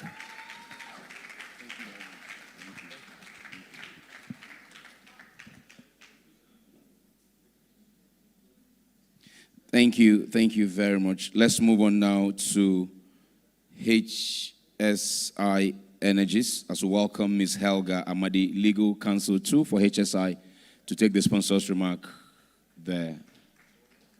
That's you. Welcome. A round of applause for our sponsors, please. Thank you very much. Thank you. Good afternoon, distinguished guests, ladies and gentlemen, industry experts, leaders, and most importantly, the inspiring women shaping the future of Nigeria's energy sector. It is an honor to join you today at this year's Naice Women's Leadership Program. My name is Helga Amadi, and I am the legal counsel of HSI Energies Limited. HSI Energies is proud to support the Women Leadership Program, a platform that continues to build capacity, enhance value across the value chain, and build meaningful connections. HSI Energies is an integrated midstream and downstream energy company established in 2019 by seasoned professionals. One of our flagship projects is the 5,000 barrels per day modular refinery currently underway at the Abia Industrial and Innovation Park in Owaza, Abia State. This project has been progressing rapidly and is set to begin operations in Q1 2027. This year's theme, Strategic Mentorship, Unlocking Women's Potential in the Energy Industry, couldn't be more adequate. Because in an industry often defined by technical excellence, complex operations, and global competitions, we must ask ourselves, how do we ensure women don't just participate but lead? The answer lies in strategic mentorship that is intentional and focused on long-term capacity building. We've seen the impact of this program and how it empowers women to grow beyond barriers and thrive in boardrooms, in strategy rooms, and in field operations. That is why HSI continues to proudly sponsor the Women Leadership Program. I would also like to acknowledge our CEO, Mr. Chikezie Nwosu, for his intentional support of the women development, and also Dr. Fawad Solomon, our Group Executive Director, for their mentorship and visionary leadership, which continues to drive our progress at HSI. And finally, we thank the SPE for sustaining this vital space for growth, dialogue, and inclusion. Thank you for the work that you do, and let's keep moving this industry forward together. Thank you.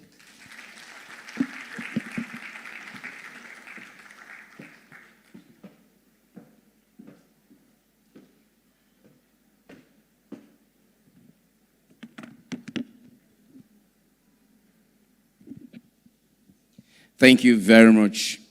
Having Helga Amadi speak from HSI Energies, so another testament to what they're saying earlier about Mr. Chikezie Nwosu. Okay, moving on to our final sponsors remark speaker from River Safe Solutions. Let's welcome Engineer Chidi Nwekwe.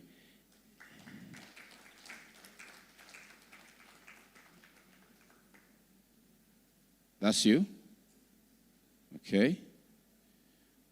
Who took my sponsor to the back? No, I'm going to sue on your behalf. Well, thank you very much for being a gentleman. Welcome.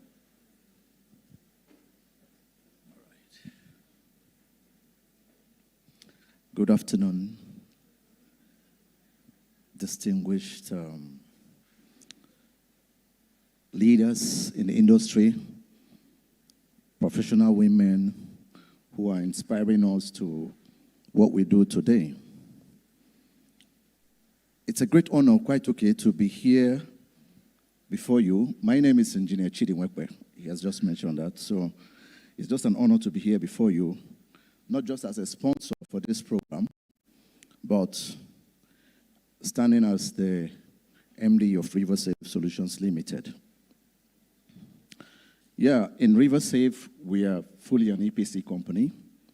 We started basically with engineering, and then moved on to construction and facility fabrications and installations, and other side services that helps us to do our job. And we found out that with time, most of the guys we employed, we had numbers of boys, young.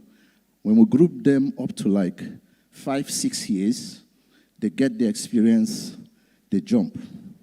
So we decided to change strategy to start replacing some of these engineering positions with female candidates.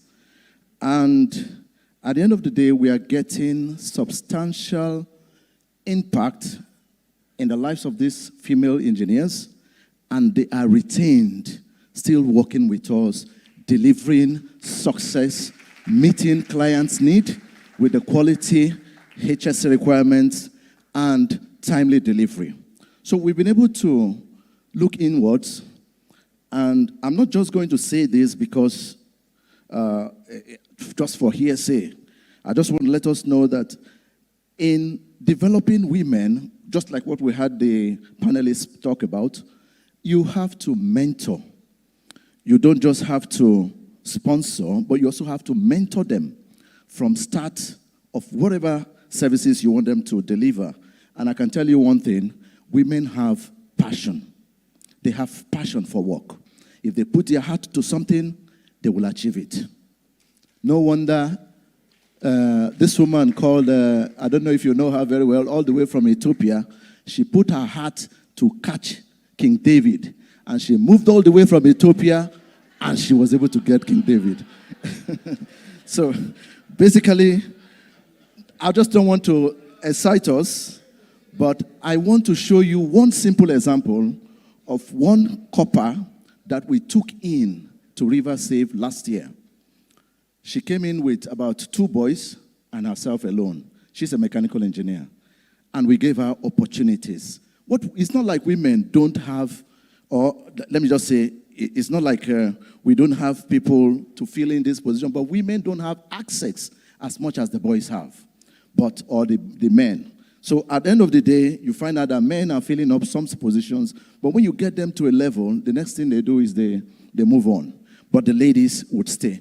I have one simple example here. Her name is Buen Manga. She's a mechanical engineer. She started with us as a copper. When we bring in coppers, we give them tests, quality tests, all disciplines, aptitude, verbal, and written. And we allow them to showcase what they can do. And she came out outstanding.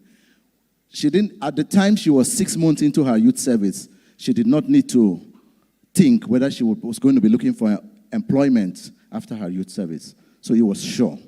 And I just want to invite Buen Manga so that she can share an experience of what she has in... Okay, yeah, 1 minute. 1 minute, 1 minute's fine. Okay, thank you very much. Please, let's clap for her now. Yes, sir. All right. Good day, everyone. Thank you so much. Thank you, sir. Thank you, SP. Thank you for this opportunity to be here. I am very grateful that I got an opportunity with River Save to pursue my career. Graduating, I wasn't sure I will pursue my career in engineering. When I started, everyone told me I was being too stubborn. I would have gone for medicine and all that because there was no place for a woman in engineering. But I'm happy to be in a room today filled with women. And it's just a testimony of where I'm going to be very soon. Thank you so much for this opportunity. For this. If not because your company has a lot of money, I would have said, let me add to the salary they are paying you every month. But they are paying you enough. Let me leave that, they are paying you enough. For keeping to the time. That's why I'm doing that. But they are paying you enough. Just leave it. Anyways, thank you so much. Thank you. Okay, speaking of opportunities given to girls in STEM, next, before we take the final panel today, is our feedback from winners of the 2024 Girls in STEM Leadership Awards. If you were here with us yesterday, right? Yesterday, we gave out some awards again for this year. So this one is just a feedback from one of the girls that won from last year. So let's welcome Vahalaja Eunice Kwaji. A round of applause, please.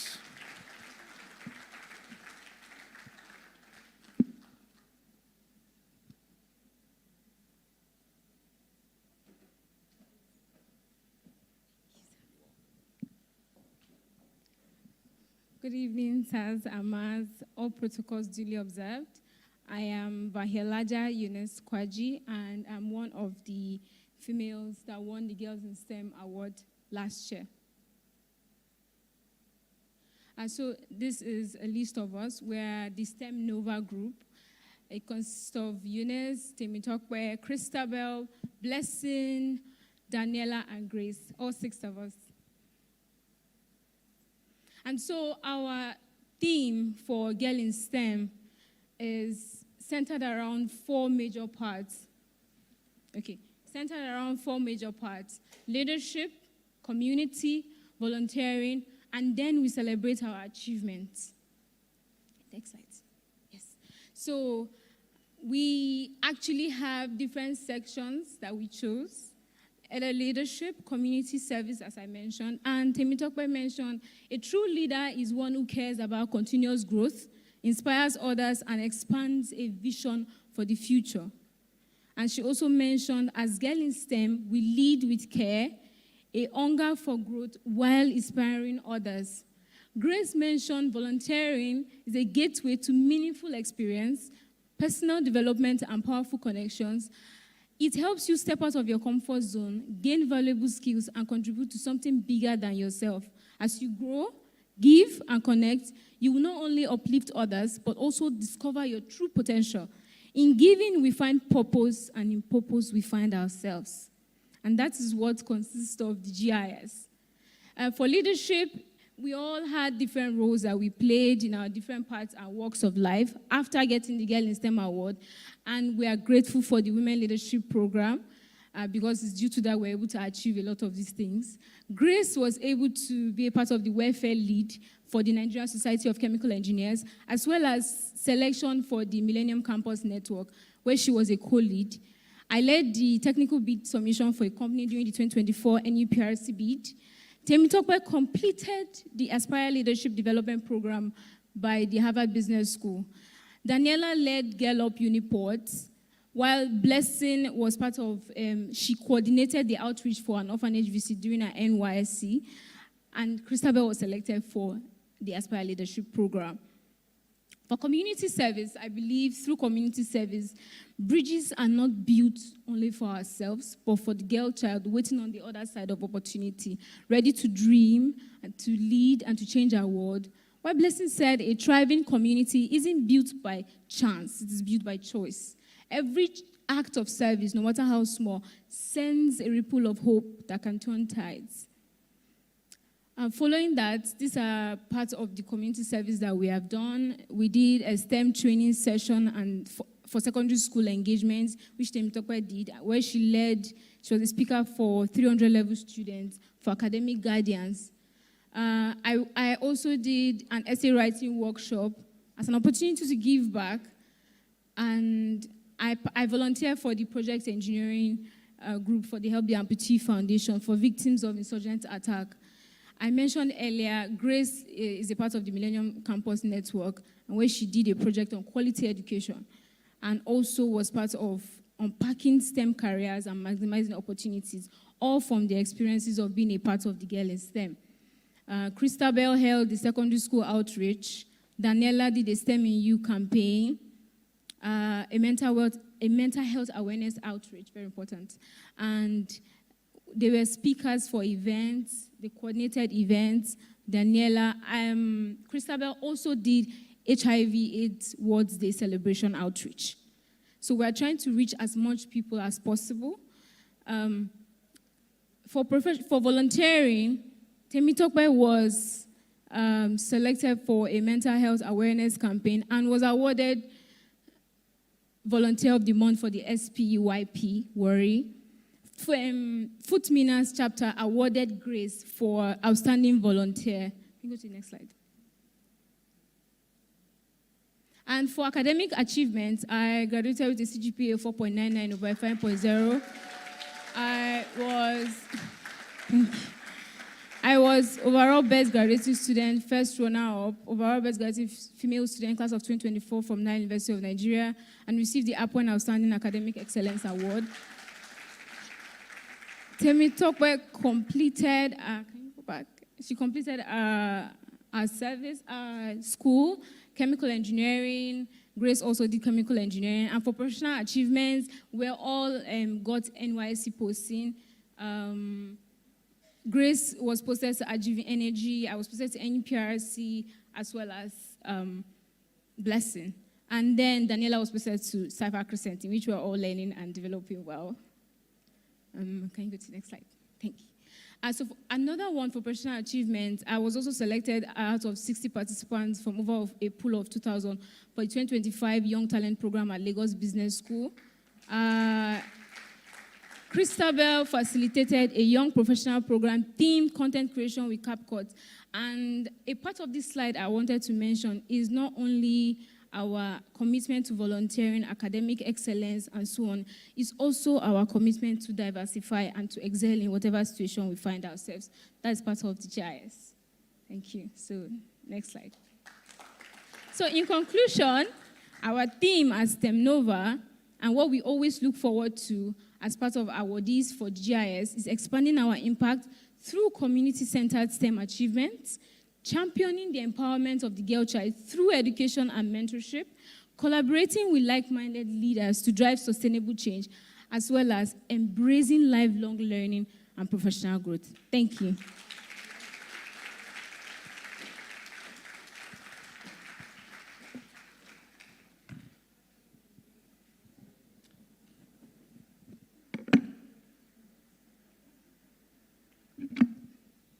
Okay, thank you very much, Eunice.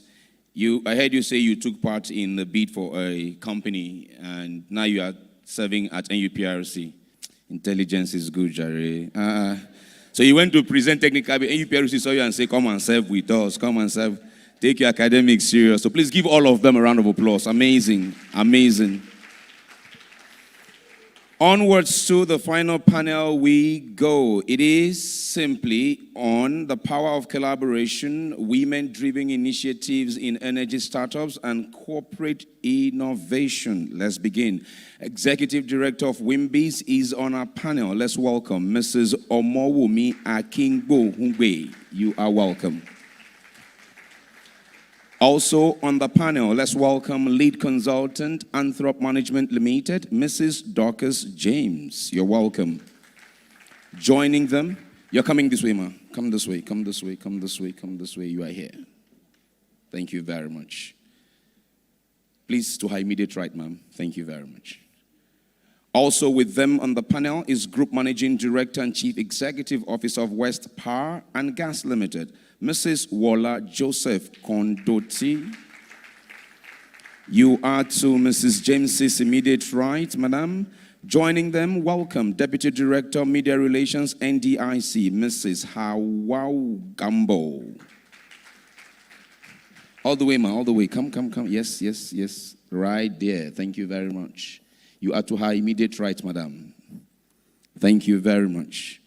Completing this star-studded panel, welcome Head Partnership and Funding, Commonwealth Business Women Africa Nigeria Chapter, Mrs. Olutosin Shodende. Every ship needs a captain. Our captain for this conversation. Welcome Head Facilities Management, Aradel Holdings PLC, Tessie Euzie. You are welcome.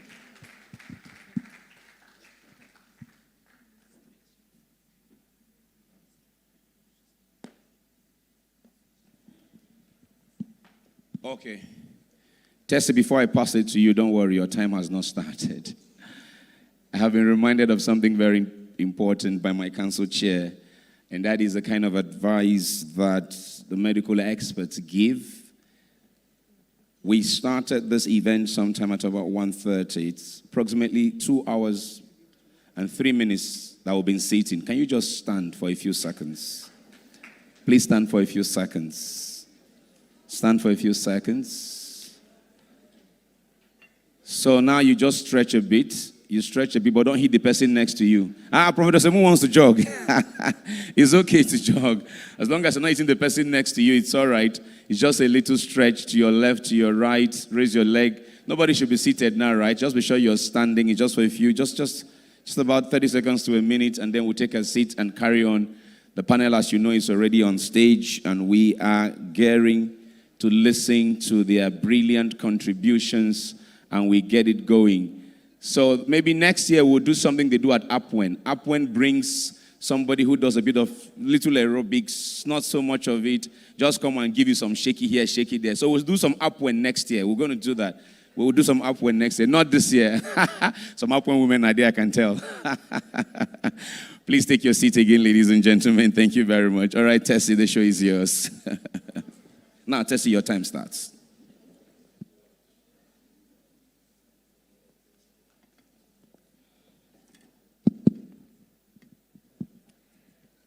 All right. I would like to start by saying Ekaso Baraka Dedana, Ndewo, good afternoon to everyone for joining very intelligent women on the panel and having future leaders in our midst. It's a great honor to be here. We're going to be discussing the power of collaboration, women-driven initiatives in energy startups and corporate innovations. Today's dialogue is more than a conversation. It's a convergence of leadership, policy, insights, entrepreneurial vision, and bold innovation. From Lagos to Cape Town, Houston to Dubai, women have not just been entering into the energy space, they have been reshaping it. In Africa, where energy poverty still defines our daily realities, women-led startups and pioneer off-grid solutions, decentralizing clean energy, mobilizing communities from grassroots up. At the global level, women in C-suits, like I have on the conversation today, are embedding sustainability into corporate DNA, transforming operations through AI, driving cross-section collaboration and disrupting the norm. And here lies a simple, profound truth. Collaboration is the multiplier. No startup can scale without partnerships. No corporation can innovate in isolation. When women lead with inclusion, purpose, and agility, collaboration becomes a tool for transformation and not tokenism. We are gathered to a pivotal moment where innovation, inclusion, and energy sustainability must converge to solve the world's toughest challenge. Each of our distinct discussants have brought in their A game to have some ideas on the table that will keep us thinking, spur us into action. I would say to you all, fasten your seatbelts until the safety sign, the seatbelt sign goes off. Welcome on board where we'll discuss. So, I have Tosin, Hawao, Wola, Dorcas, and Omoumi. I hope I got all that right. Okay, excellent.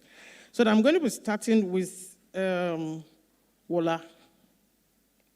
And I'll be asking you, from the executive perspective that you currently have, what role do women currently play driving operational innovation within the power and gas sector, knowing fully well that you are the MD CEO within that sector? Just give us an insight.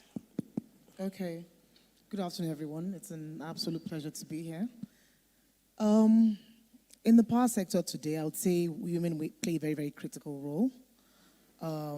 You find us in human resources. I think if you're looking at the power value chain today, where you would see a lot of women is you see women in HR, you'd see women in finance. Of course, we're the best with money, which we know.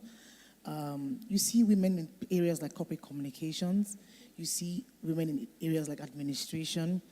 You see women in customer service, and there's a reason for that. So yes, those are areas in which we've built very strong holds, particularly because our strength, in harnessing our strengths, or what they perceive as our strengths, those are the areas that we seem to kind of gravitate towards.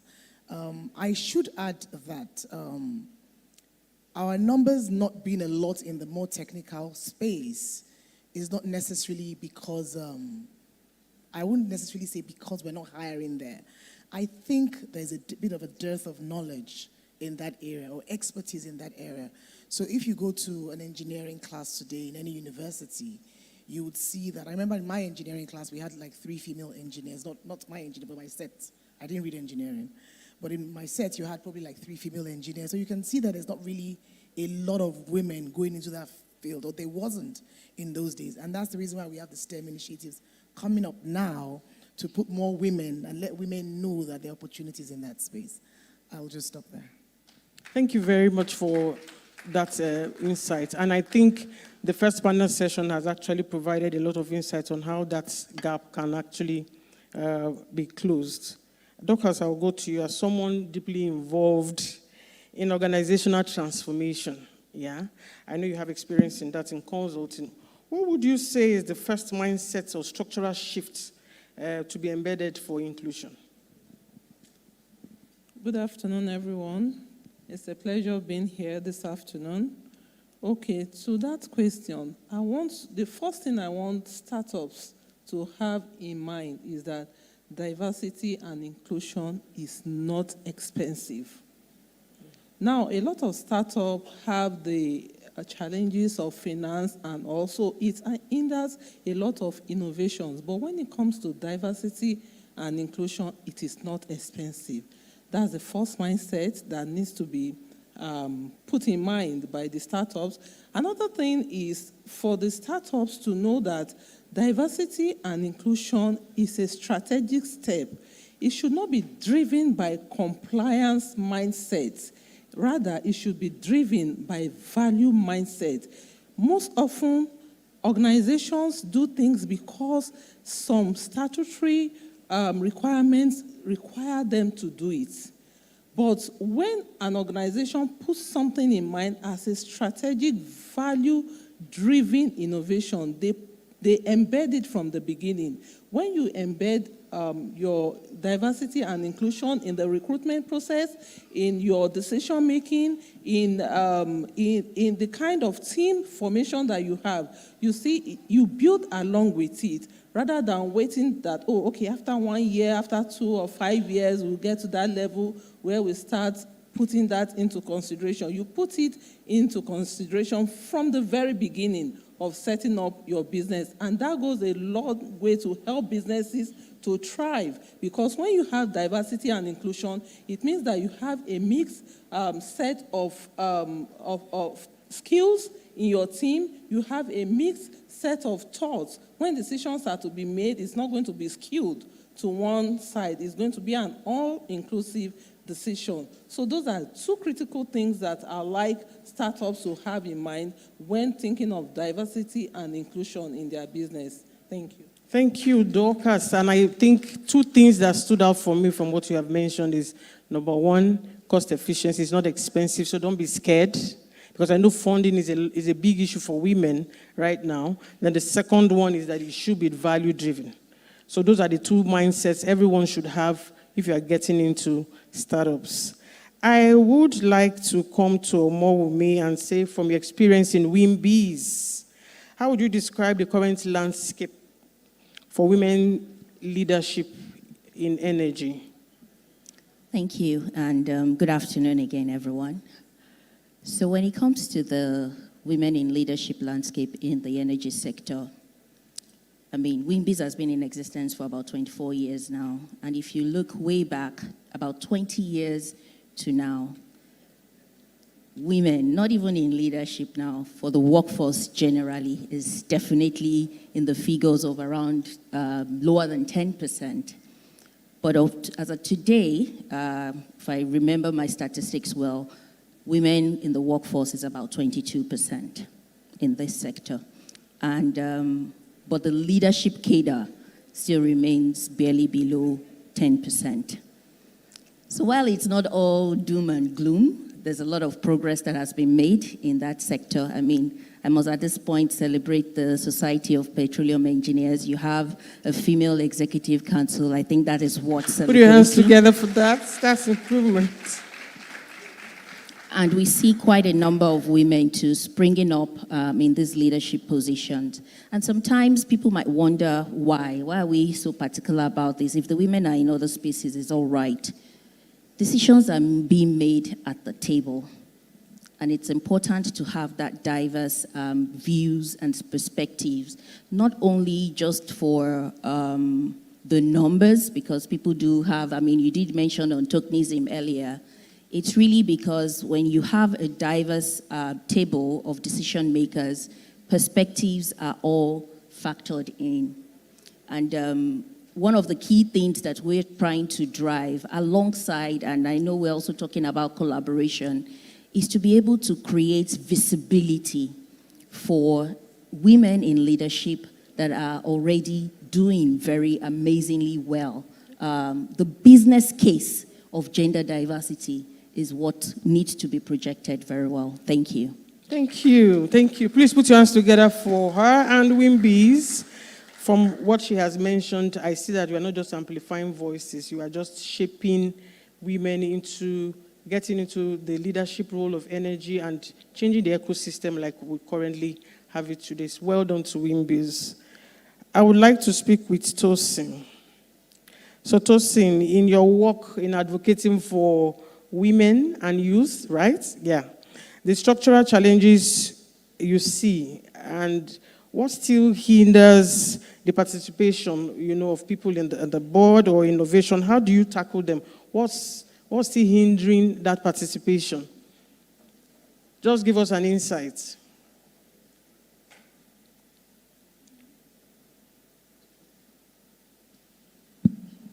Good afternoon, everyone. I'll go straight to the point. Basically, the major challenge, based on our own practical examples that we have experienced, is opportunities.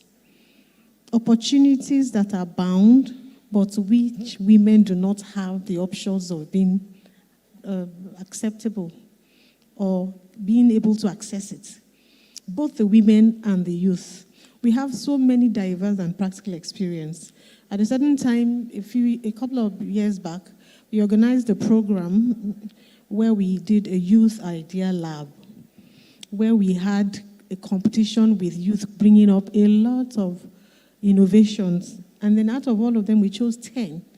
We were astounded at the opportunities and the ingenuity of this youth and the women. But the challenge they had was that we had them with us, but we didn't have a platform where they could excel because they were building ideas. They were ingenious. So that's the major challenge we have, the opportunities. And I'm so glad from all the conversation we've had, from Michelle, from everyone, that they are creating the platform. Some of us have the opportunity to have this mindset, these people in the grassroots. And then may I also say, it is not all the people that have these ingenious ideas that are in the four corners of the schools.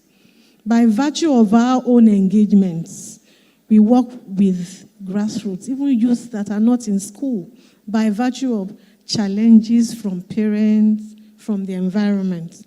But you would be astounded at the ideas that they build. So that's my own point. Thank you so much. A little bit of sober moment when you hear people who are not in school, very intelligent, not having the same kind of opportunity. And that resonates with what Venerable was mentioning while he was here, talking about access as well. So opportunity, access. I'm happy that we have industry leaders in the room. Please begin to put things down as commitment you are taking out of this conversation today to say, can I step away from someone who has a first class in a school to someone who is just skilled but maybe not have gone to a formal school? It's some step we need to take because I see it as a very huge concern from what Tosin is currently sharing. Thanks for that insight. Hawa, I will speak with you right now. I understand you are in the media relations, and so I just want you to speak to us. What is the intersection between the public narrative and policy, and how do you think media can champion women-led initiatives? For instance, we heard Tosin talking about people who are skilled. They didn't go to school. We may not even know half of them right now. They are not in SPE. They may be in the slum, but they are very intelligent. So what is media going to do for us differently? And what policies are there that we haven't found yet that would help people like what Tosin is describing here with us? Thank you very much for that question, and I'm so privileged to speak here. One thing that is very important is to really promote our language, our narrative. This is my first time attending a conference like this with STEM people all over the place. I'm not a science person, I'm a creative, and I just want to give you a little backstory. When I came back from the UK, I studied film, I was a creative and all that. My first job in NTA was to produce a science and technology program that was funded by the Ministry of Science and Technology then. The minister was General Momo of blessed memory. And the idea was to promote what Nigeria was doing in terms of research and development. So we went to places like the Center for Adaptation of Technology, which I still remember vividly, the Science Equipment Development Institute in Enugu, and places like that. And the key thing I found was that scientists, engineers, the STEM community are there. They're curious people. They want to solve problems that touch the lives of the people. And they had fantastic and compelling stories to tell.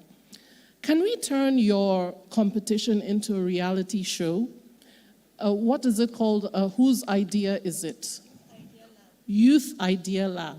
For example, Big Brother Nigeria is on at the moment that has millions and millions of views. How can we start to make compelling, interesting stories that can be massively consumed and be interesting? People all over Nigeria are very passionate about the energy industry. They talk about the cost of fuel. They talk about NEPA, light.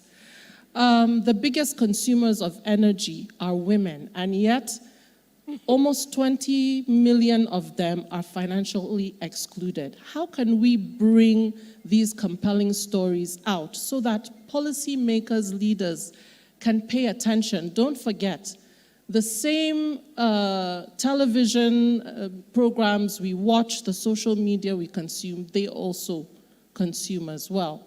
I think we need to really harness the power of the media strategically in order to tell compelling stories and narratives that will filter up to those policymakers so that, they know that, what you're doing is really important and that it can touch the lives of people.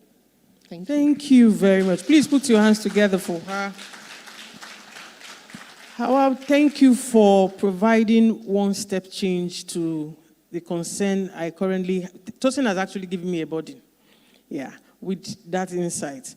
And sharing compelling stories. I think some of the NGOs in the room can begin to delve into such areas and begin to farm out that part of the initiative to say, how do we go into the slum? How do we tell the stories of women who are very creative? Can we sell their products? Can we advertise? Can we have a drama? Can we have a film?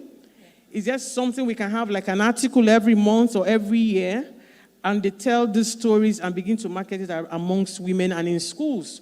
Have children do role playing, bring those people from the slum. So there's a whole lot to do when it comes to media and relations. So I think, Howard, thanks for bringing that. I think perhaps people are sitting, they are thinking as well. So Tosin, you have everybody thinking, thinking to solve your problem. So I want to say thanks for that, and it's quite interesting to know. I would like to go to Dorcas now. Dorcas, you had mentioned to us two things: value and cost efficiency at the long run if we have to do startups. My question to you now is, how can energy startups integrate diversity and inclusion into the organizational change framework? Every organization is having a framework for change, to manage their change. What do they need to do to have D, E, and I? And I have B now. I don't know how many people are aware. D, E, and I, and B. B means belonging. So when you are diverse, there's equity, inclusion, then people start feeling that they belong. So there's a B. If you haven't heard it, hear it today. D, E, I, and B. Yes, there's a B. You can Google it. So please, just give us an insight how we can begin to put that into our change framework in various organizations. Thank you. Thank you very much. Startups, in this day and age of information flowing freely, I think they are at an advantage And one thing that stands out for startups in this age is if you want to make diversity and inclusion work for your organization, you have to make it your DNA. You breathe it, you do it, you say it, you are seen performing it. And how do we start with startups embedding this as their DNA? We start from the recruitment process. Make your recruitment to be value-driven and inclusive. It's fine, it's good, it's innovative to have all the technical positions being recruited into the organization. The emphasis is now on STEM. You know, we talk of the science, technology, engineering, mathematics. But let's also not forget that beyond the innovative products, at the back end, someone should be there to let the customers have a feel of what the products look like. That's an inclusion of the social sciences into the STEM that we are talking about. So recruitment is very important. Let it be all inclusive. Do not be tilted to only one direction in your recruitment process as a startup. Have a mix of talents. Then when we look at whether you are providing services or actual products, you have to make it design-oriented to be inclusive. The innovative products you are designing today, what problem exactly is it solving? Do people understand that in the grassroots, in the rural areas, in the places, the end users of your products, is there somebody that is going to explain to them what advantages they stand to get by using your product? So we need to have that as part of the strategy in the startup when we are talking about diversity and inclusion. We have to develop products that even the person in the villages, essentially we are talking about energy. Right now we are talking about sustainability of energy in our environment. Now, if we develop products that nobody understands how to use, it becomes an issue. Then something is missing in that line. So we need to put that very much into consideration. Then there has to be a collaboration. Collaboration between the people that are innovating and the funders of whatever ideas and innovations. So that collaboration has to be very well pronounced. Startups need to make great effort in ensuring that their funders understand their strategic vision, where they are going to, and how the funding can actually support what they are doing. By so doing, you ensure that this is part of the DNA of the organization, and the organization will be better for it because diversity and inclusion is already in the DNA, and you breathe it, you do it, you say it, you preach it. Thank you. Thank you very much, Dorcas. I hope we have a lot of people in the room who are planning to own their own businesses. I am not a marketer for Dorcas, but she's a lead consultant. Please, when she steps down, look for a way to sit with her. For some of the things she has said today, it's not just putting them down, you're writing them down. There needs to be some bespoke kind of creation for your own product and your own idea that you have. So thanks for that insight as to what people need to start doing to build things into their framework. Again, I hear you talk about recruitment. You know, from recruitment, maybe you're speaking to the part where you say employ a lot of females than men. So when we talk about D&I most of the time, we need to step back to equally know that it affects religion, ethnicity, in terms of race, not just male, female, because we're already just screwing ourselves to one point. I read an advert that says, it's sad, so please hold yourself back when I speak. And it says, this advert, we look for intelligent people, even female disabled personnel will be accepted. Yeah. Is that bad?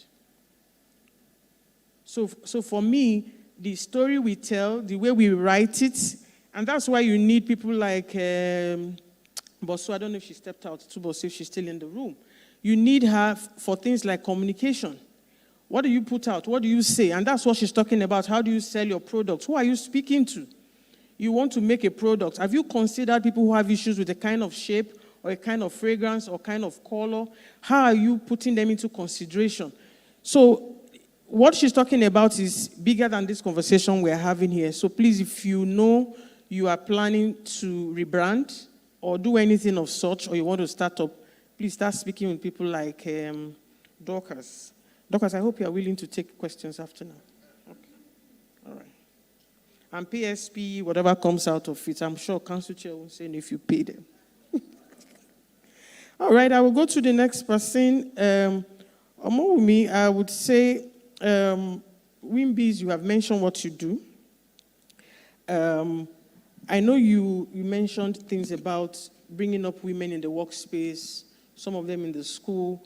Then that means you must be big in mentorship. Is it possible for you to just run us through a little bit of what Wimbies have done in terms of participation in mentorship across the sector? Thank you. So I know this is like a room of professionals in different category. But one thing that mentorship helps with is to drive home the point that your technical skills alone is not enough, especially in getting you to the leadership positions. Mentorship is targeted, especially when it's structured, and it helps with exposure. Now in Wimbies, it's not specific to a particular sector. It's a coalition of women across different fields. And that opens up to a diverse network of people that can chart the course in different directions. Now, structured mentoring looks at who you are, what are your aspirations, your goals, as a case may be, while we then look into the pool of mentors that we have that sort of fit the kind of guidance that you're looking for. Now, the mentoring that we have at Wimbies is structured in two areas broadly. And even before I go into that, there are certain factors and characteristics that limit women from attaining leadership position. And broadly, that is also divided into external as well as internal. While all the policy making and all of that we're working on being male dominated and all of that addresses the external factor, mentorship also helps with the internal factors that could be limiting. Now, these internal factors could even be as detailed as imposter syndromes, where you will not even, where did that come from?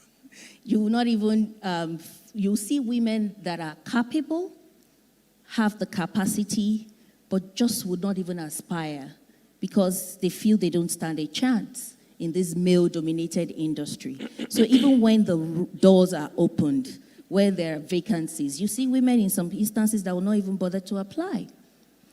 And being able to have someone handhold you, talk you through, and even people that have been there and done that, they will let you know that some of these fears that you face are real, and this is how they've been able to navigate it, and not make you start reinventing the wheel or give up on yourself.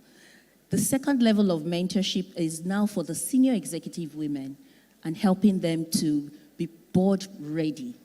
Because even after the technical skills, after getting to those senior positions, and you're sitting on executive councils like Madam Amina, it's important that the soft skills that you also need to manage the boardroom dynamics, to manage the men that are there. If you talk to the women that are already on these board positions alone, because most times that's what we still see, very few of them, their voice can still be stifled. That role that they're expected to play when they're supposed to speak from the perspective of a woman can still be stifled in a male-dominated boardroom. But when you have strong network behind you that you can even share such views with, it doesn't feel so lonely. And for the Board Ready program, we have trained over 500 women. Organizations come to us. Thank you. We'll take the applause. Organizations come to us now because even after all these policies are in place, there's always still the struggle of where are the women when we even need them. So organizations would come to Wimbase and say, hey, we know you have a pool of board-ready women. Can you send us nominations? These are the people that we're looking for. And this organization comes from all the sectors, oil and gas, FMCG, banking. So definitely it's something that if you're a woman aspiring for a leadership position, if you're a woman, you should aspire for a leadership position. Please do sign up for the structured mentoring program. Thank you. That's some thought-provoking and encouraging words from you. So 2 arms, you handhold, then you prepare the people for the board.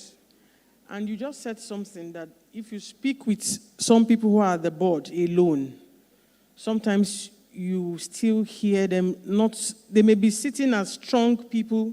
We see them from the outside. They know what they are doing. They are confident. But there are still some fears when you speak with them one-on-one. Walla, hey. You are the CEO of your company in a male-dominated industry. How have you been able to navigate, and what are you really doing to help other people get to where you are? Just riding on the back of what Omaomi has just mentioned. Yeah. Okay, so honestly speaking, as a woman in a male-dominated industry, an industry I've been in about, 12, 13 years now, I would say it has its good sides, I'll say it has its bad sides. You find that you actually have to know your onions. So when the earlier panel was talking about do they ask the men if they are qualified, I just smiled, right? Somebody talked about we need to ensure we prepare ourselves, we need to ensure we are qualified. And I know that another lady responded and said that, I think it was the moderator who said, do they ask the men that question?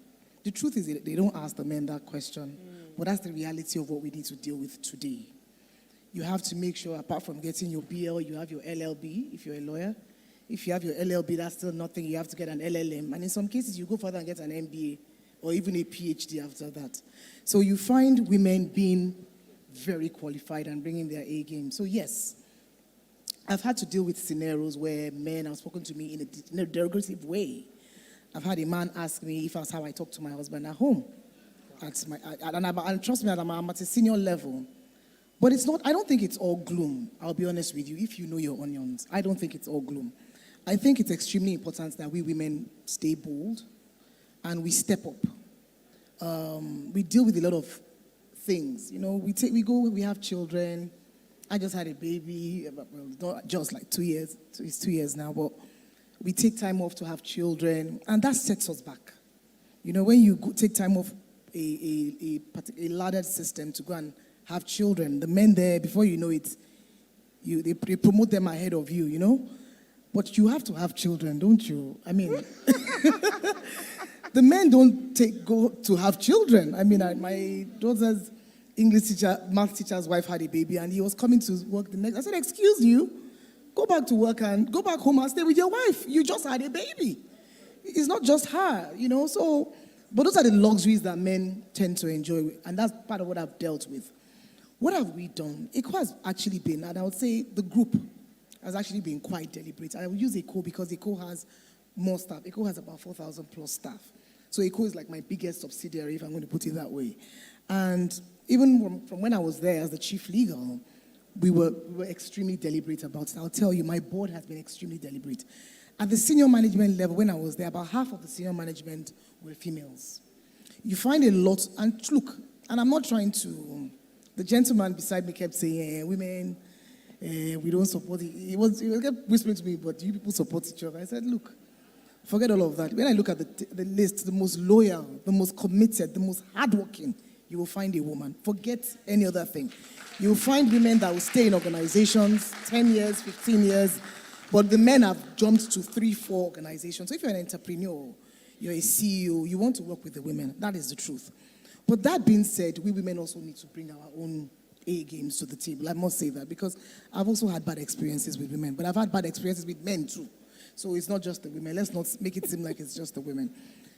At ECHO, we have nursing pods for women. And it was one of the initiatives that was done to support the women who are nursing, who have children and need to go and breastfeed their children or express their milk during work hours.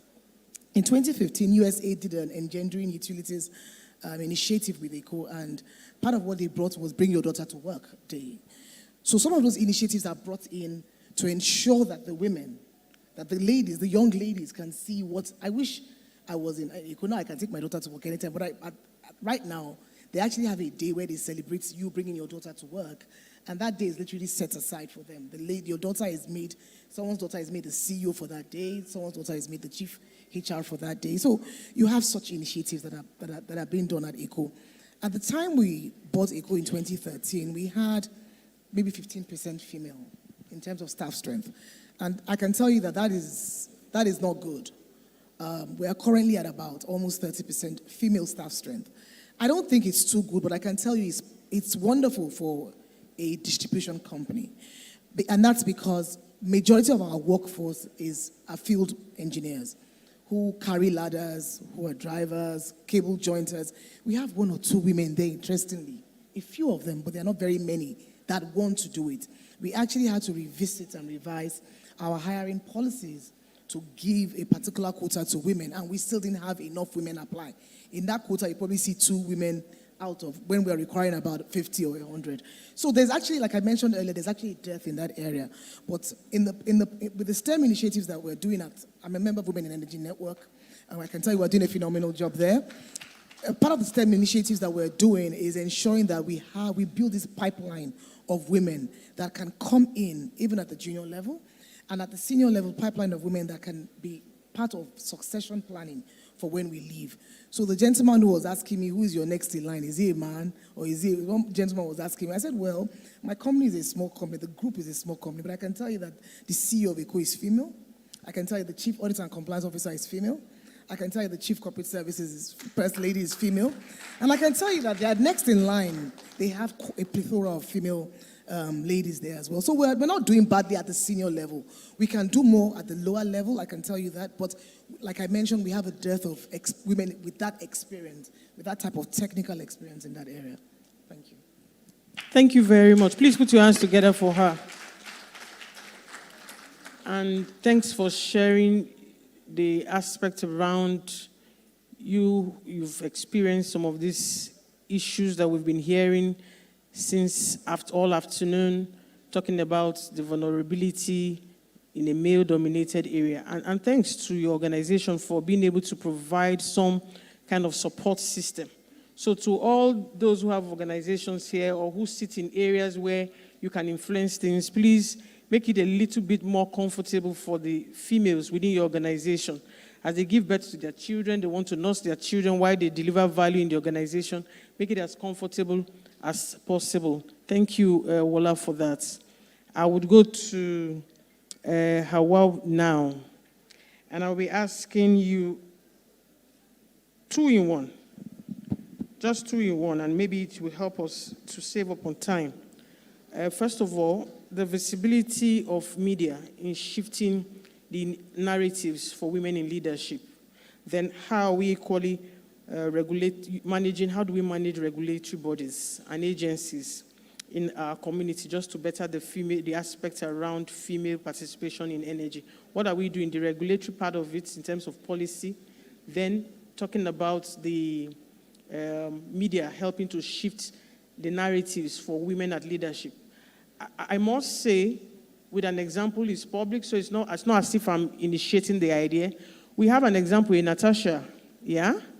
She's in leadership and a role model for a lot of girls. A lot of girls are watching to see how this will be landed. So what is media going to, I'm not saying speak to Natasha's case, but I'm only just saying in things in that situation, what do you think media can help do for the women? Thank you very much for that loaded 2-part question. I'll try my best to answer it. I'll just start from the media visibility part of it. Of course, media is at the center of shaping perceptions, preconceived notions about people. You know, you have that image of the boss lady right? It's a kind of feminist image. It was put across, by most of us to promote somebody who's strong and powerful. But in a way, you kind of look at her, okay, she's strong, she's powerful, she owns her life, she's making money, but what brought her to that point? What are some of the things that she has done to get there? So I think also we need to have the media on our side. One thing I think is very important is to have avenues or strategies or initiatives to train your media. Those that are your media allies, have a forum with them to educate them. This is what we do. This is how we do it. These are the nuances and contexts. Have energy correspondents that are focused on women innovators. Like I told you, the first role I had was as a documentary producer for Science and Technology Digest. What did I know about science and technology? But as I got in there, I saw the clear connection between scientists, technologists, engineers, solving problems, then the issue of research and development. What is the connection between that and industry? What is the connection between industry and the common man on the roadside? So as women innovators, women leaders in the energy sector, it's important to draw us in the media space, have like a forum where you have those who regularly attend your events or even cover your events and say, come, let us have a special forum. Even a conference like this, you could have along the sidelines a kind of seminar for your energy correspondents. Then I think it's also important to look at having strategic communication strategies when you're developing policies. Within those policies, embed a media and communication strategy. Why do I say that? In the Nigeria Deposit Insurance Corporation, we are mandated to reimburse depositors in the event of bank failure. And what I found that was a bit of a challenge was that once a bank license is withdrawn, depositors want to know, what has happened with my money? Where do I go to claim it? Am I going to get a credit alert on my phone? What if I don't have a credit alert? What happens if I get a credit alert, I go to my bank and the money isn't there? I saw the need that we need to develop a communication strategy specifically for bank closure. So when you're pushing and advocating for policy and, talking with the regulators, talking with government, I think it's important for them to embed communication strategies within those policies. That's the thing. And then also have strong media partners. And possibly, I think as an idea, maybe set up fellowships or some kind of certifications for the press, for the media, to have a more informed idea of what's going on in the energy sector, especially for women, so that they can report on you from a more informed, nuanced point of view. Thank you. Thank you very much. So talking about change management, one of the key things we need to be intentional about is the communication. So for anything you want to change, whether it's a bank closing, whether there's an incident, you're having an investigation, communication is key. What you say, what you report, how you say it, even the tone of communication tells a different story from just things that are written. So thank you for that powerful point, and I believe that is a takeaway for all of us in the room to see how we can begin to manage that. I know the oil and gas or the energy sector is heavily regulated. We have our NUPRC, NMDPRA. I want to understand that the collaboration you are asking for, pay attention to communication and the stories around it that goes into the community, especially for women. And I think we have people in the room who are already taking that up. Again, I would say NGOs, you're always at the fore in trying to drive some of this change. Please let it be an action that we are taking from this conference. Tosin, I'll be speaking with you in a moment. After Tosin, we're going to take questions from the audience, few questions.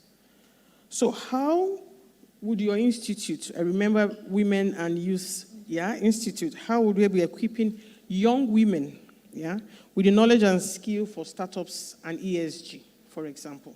All right, thank you very much. Well, what we have basically been doing is training and hand-holding. And then we just recently started a process of internship. And I was very glad at the last session where we listened on to where most of the business owners were talking about, leaders of the industry, about opportunities for training, for mentorship, and all that. But from our end, we've started going from Strategic Women and Youth Institute. We've actually started from a couple of days ago, we were at Unilag, where we called up, we had a 3-day workshop for youth around that area and the students to look at what they desired for being in the workforce, what they were looking forward to when they finished from the university, and how they thought they could be employable. And that's where we had now started collaborating, because collaboration is a key word here. We know that we do not just want to do with the training alone. We want to have youths that are employable.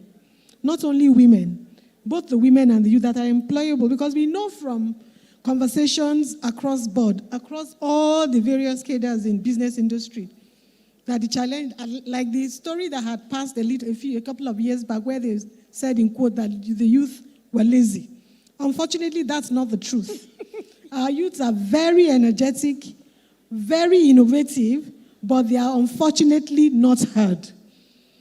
Like I had said, the platform to be able to present their views and to hear them. I was glad when I heard about the ladies in STEM that had been promoted through the STEM Nova, and they now had the option after the bid, and she got into one of the business in corporations. And that's what we are looking for, the platform. Like I had quickly pointed out, we have some of the youth and the women who have the formal setting arrangements. But we have quite a lot of them that are outside of the formal setting arrangements, but need to be trained. They need hand-holding. They need internship. We wrote a couple of letters to some of the industries, and we were told, no, we do not do internship. We want them to learn. We want this mentoring thing to work. It is not only about being academic. We want them to be able to learn from industry experts. We want them to go to the field. They already have some of these ideas. You would be shocked and amazed. We had a couple of youth that developed for a gari making industry panels with batteries and a little bulb from the torch that we used. What they used, they gathered it together. And these were young boys and girls. I remember a couple of years back, 2016, 2017, I was in a board meeting. And we had this boy, excuse me, I'm telling stories now because I represent the Strategic Women and Youth Institute. I also represent Commonwealth and then the Association of Women Business Network. So I come across a lot of women and youth and the issues they have. There's this young boy, I was at a board meeting. He was a student of a university. He was, excuse me, a 200 level, excuse me. Take some more there. Sorry. A 200 level student, and this is where I talk about opportunity. A 200 level student of history, but his university had an issue with technology and payments, and they didn't find a solution, but because this boy was developing little apps on his touchlight phone that had a little data, and so somebody in the school discovered him, and that was how he was brought to the board where we were talking, and we had a challenge with our banking app, and we needed to secure it. This boy came to the board, a 200 level history student, and he helped us develop a software that took care of all the issues we had. That's one. Then, thank you very much. Then another thing that this boy said that blew our mind, and that's just opening our minds to the opportunities that I crave for our people here to create for our team, our youngsters. He said to us then that he looked at all of us on the board and he said to us that even though we're in the banking sector, that the way the banking sector would evolve based on all what they were developing, that brick and mortar banking was not going to be around. We were all looking at him as if he was telling us something strange. But it has happened. The fintech bankers are the ones cleaning out now. That's why the commercial bankers are quickly copying them and bringing them on board. And these are the boys, these are youngsters. I just spoke with the startup a couple of days back, and then we also have the issue of the ideas being taken over. That's another challenge that we are trying to take. If we bring them to you, please do not take over their ideas. Let them shine. Oh. Thank you. Thank you so much. Thank you. Thank you. I know that Women in Energy Network has a project they are doing with some rural areas, with some girls. I know that project has started. That is one initiative and by one group of women. But I think a lot of people should begin to go into such areas and help. I see that there's a lot of opportunity for us to give back to society and produce more equipped young people from what Tosin is sharing. Thank you, Tosin, for sharing that insight. And please, I hope you guys compensated the young man who provided that service. I hope it wasn't thank you, God bless you. Yes, back to everyone in the audience. I have 2 questions, if I'm still allowed. One of it is from your let me take only one. Thank you. One. Okay. So one question I'm going to take now is I have 3, 4, 5 now coming, but I'll take one. Why do some women in leadership struggle to support other women? Okay, sounds like what you know. That's very good. And how can we foster collaboration instead of competition?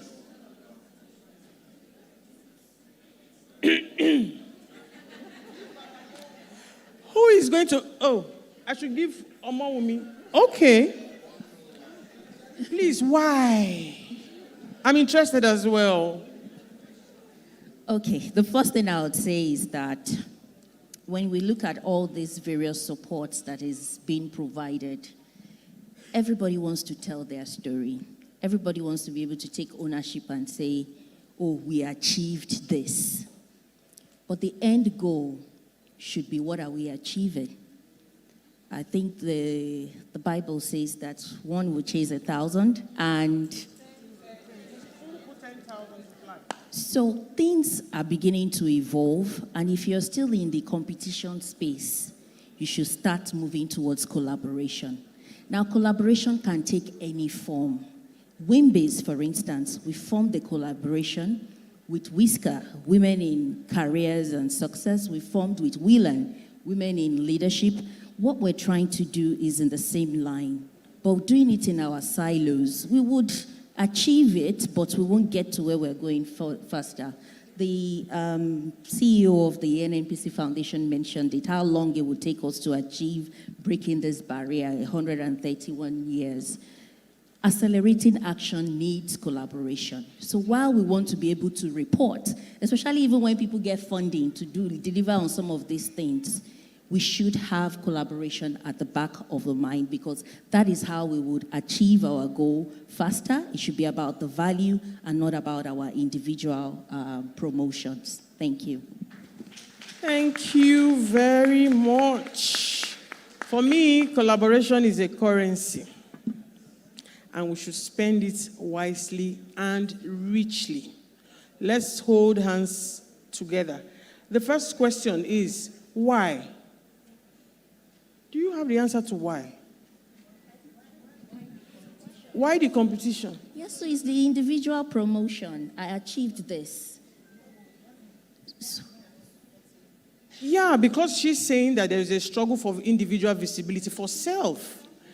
They are prioritizing self over us.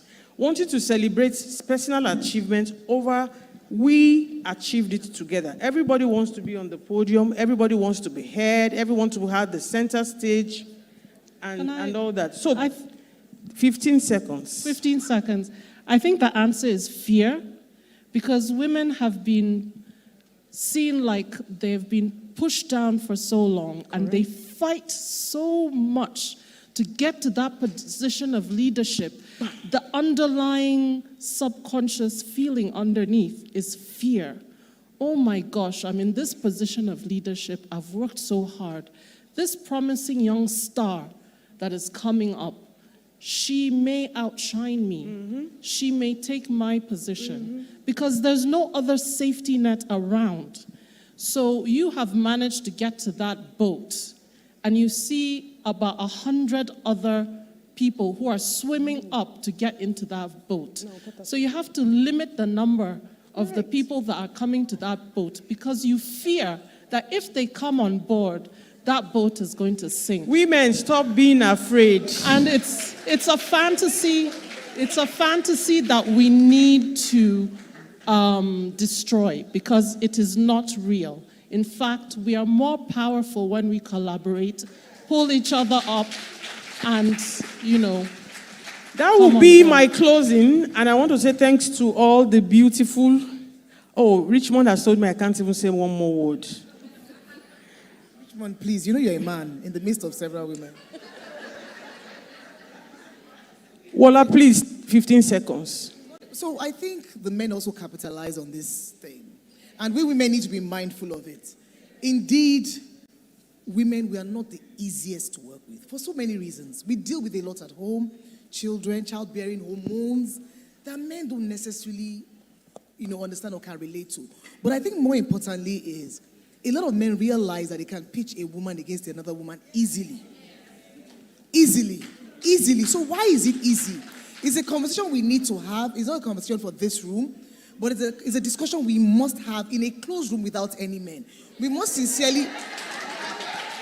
Look,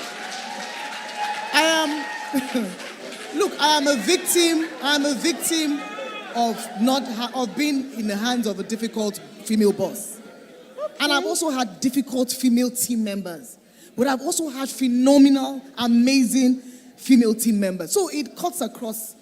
I just think we need to have that room where we'll have that conversation and men will not be there. We can be sincere and discuss our fears. We can be vulnerable and understand what exactly the issues are, because it will be difficult for us to move forward. We can talk about this thing, but we will not move forward in terms of supporting the women until we deal with this issue.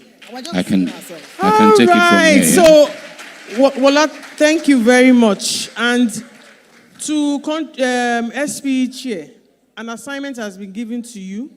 We are handing that assignment over to you.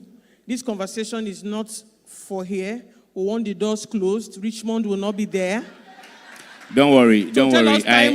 I have a dozen female colleagues I can put in the room with you on that day. But hold on. Thank you very much. Give them another round of applause. Thank you. But there's something I kind of disagree with.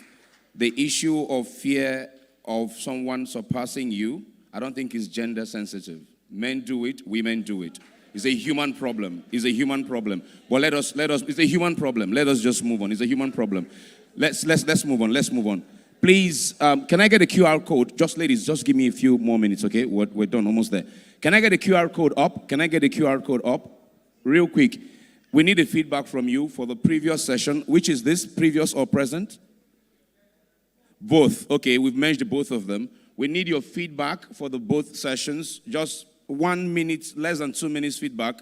Scan the QR code. Give us that feedback. Everybody, please, it will be greatly appreciated. For instance, Madam here just gave a charge to Nigerian Council Chair and all. That kind of feedback is welcome. You have a place where we would leave you to give us notes beyond the questions we're asking.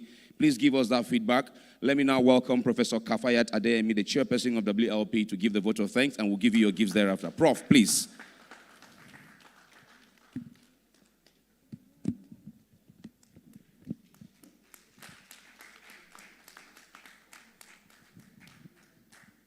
Wow.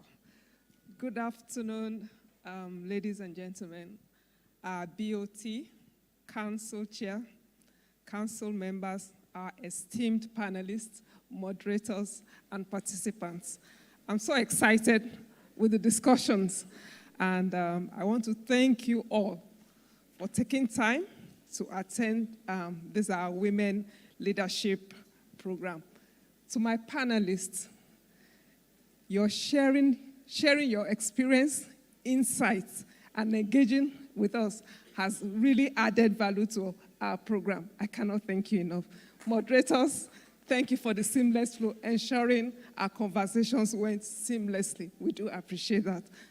To my BOTs, thank you for your guidance, support. Council Chair, I appreciate your leadership, your guidance. And to my ESCO, my team, thank you so much for working tirelessly to make this event a success. And to everyone that has participated, we hope you have taken an understanding of what we've discussed here forward, apart from saying it ends here. It doesn't. Let's take it to the next step. Thank you all and have a very good evening. Council Chair, please, ma, if you can come. Council Chair, please come and present our thank you gifts to our speakers. Has it been engaging? Has it been inspiring? Has it been revealing for you? Please give them a round of applause. Thank you to our brilliant Amazons for turning the heat up in the conversation. Let us give them our thank you gifts. Let's begin with Mrs. Omowumi Akingbohugbe. Thank you so much. Please, this is her there. Council Chair this way. That's the woman in black suit here, yes. Let's begin with her. Mrs. James will follow. Mrs. Kondoti will follow. Mrs. Gambo will follow. Mrs. Shodeinde will follow.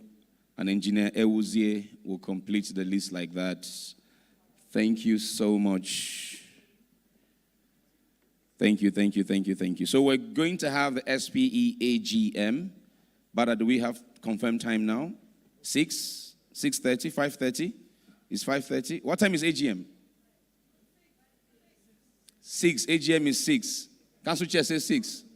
AGM is 6. So BOTs, I have been directed and I have announced AGM is 6 p.m. My esteemed BOTs, thank you. Who are we? Yeah, who have we? Huh? Well, okay. Hawa, Gambo, Mrs. Gambo. Okay, Mrs. Olutosin Shodeinde, have we given her? Have we given Mrs. James? And then Engineer Ewuzie will complete the list.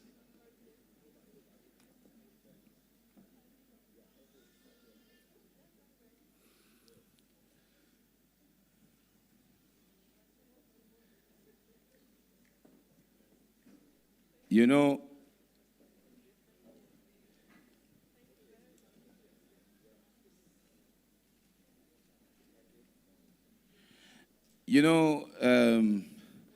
Mrs. Kondoti, the thing is, if you lock that room and have that conversation, at the end of the day, you will still need us when you are implementing that conversation.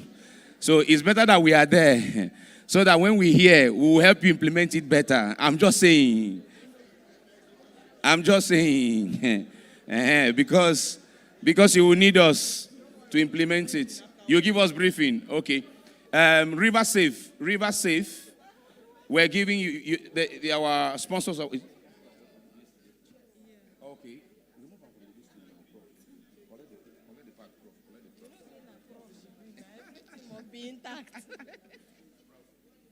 River Safe, please step forward and receive your plaque for.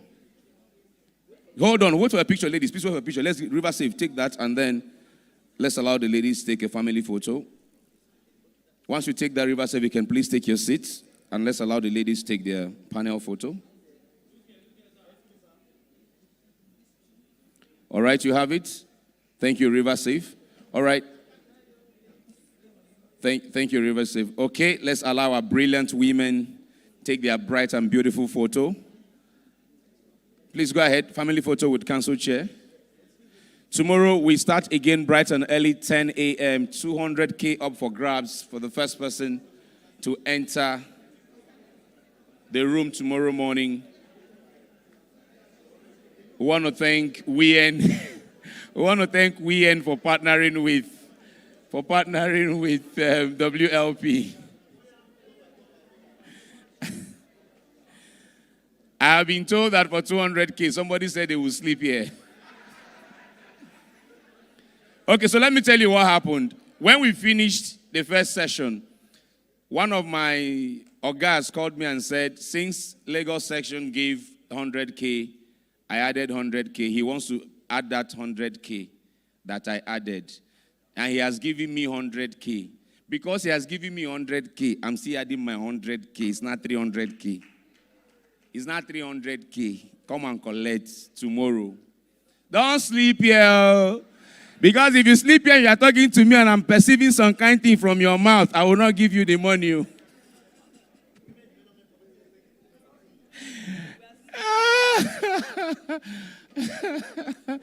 Anyways, ladies and gentlemen, Richmond Osuji is the name. I'll see you tomorrow. Good night.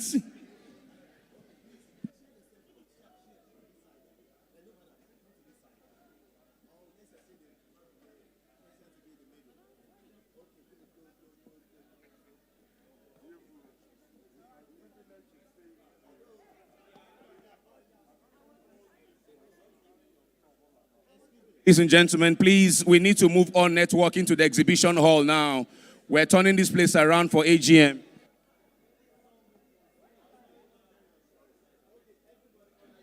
Please proceed to the exhibition hall. Thank you very much. Take all networking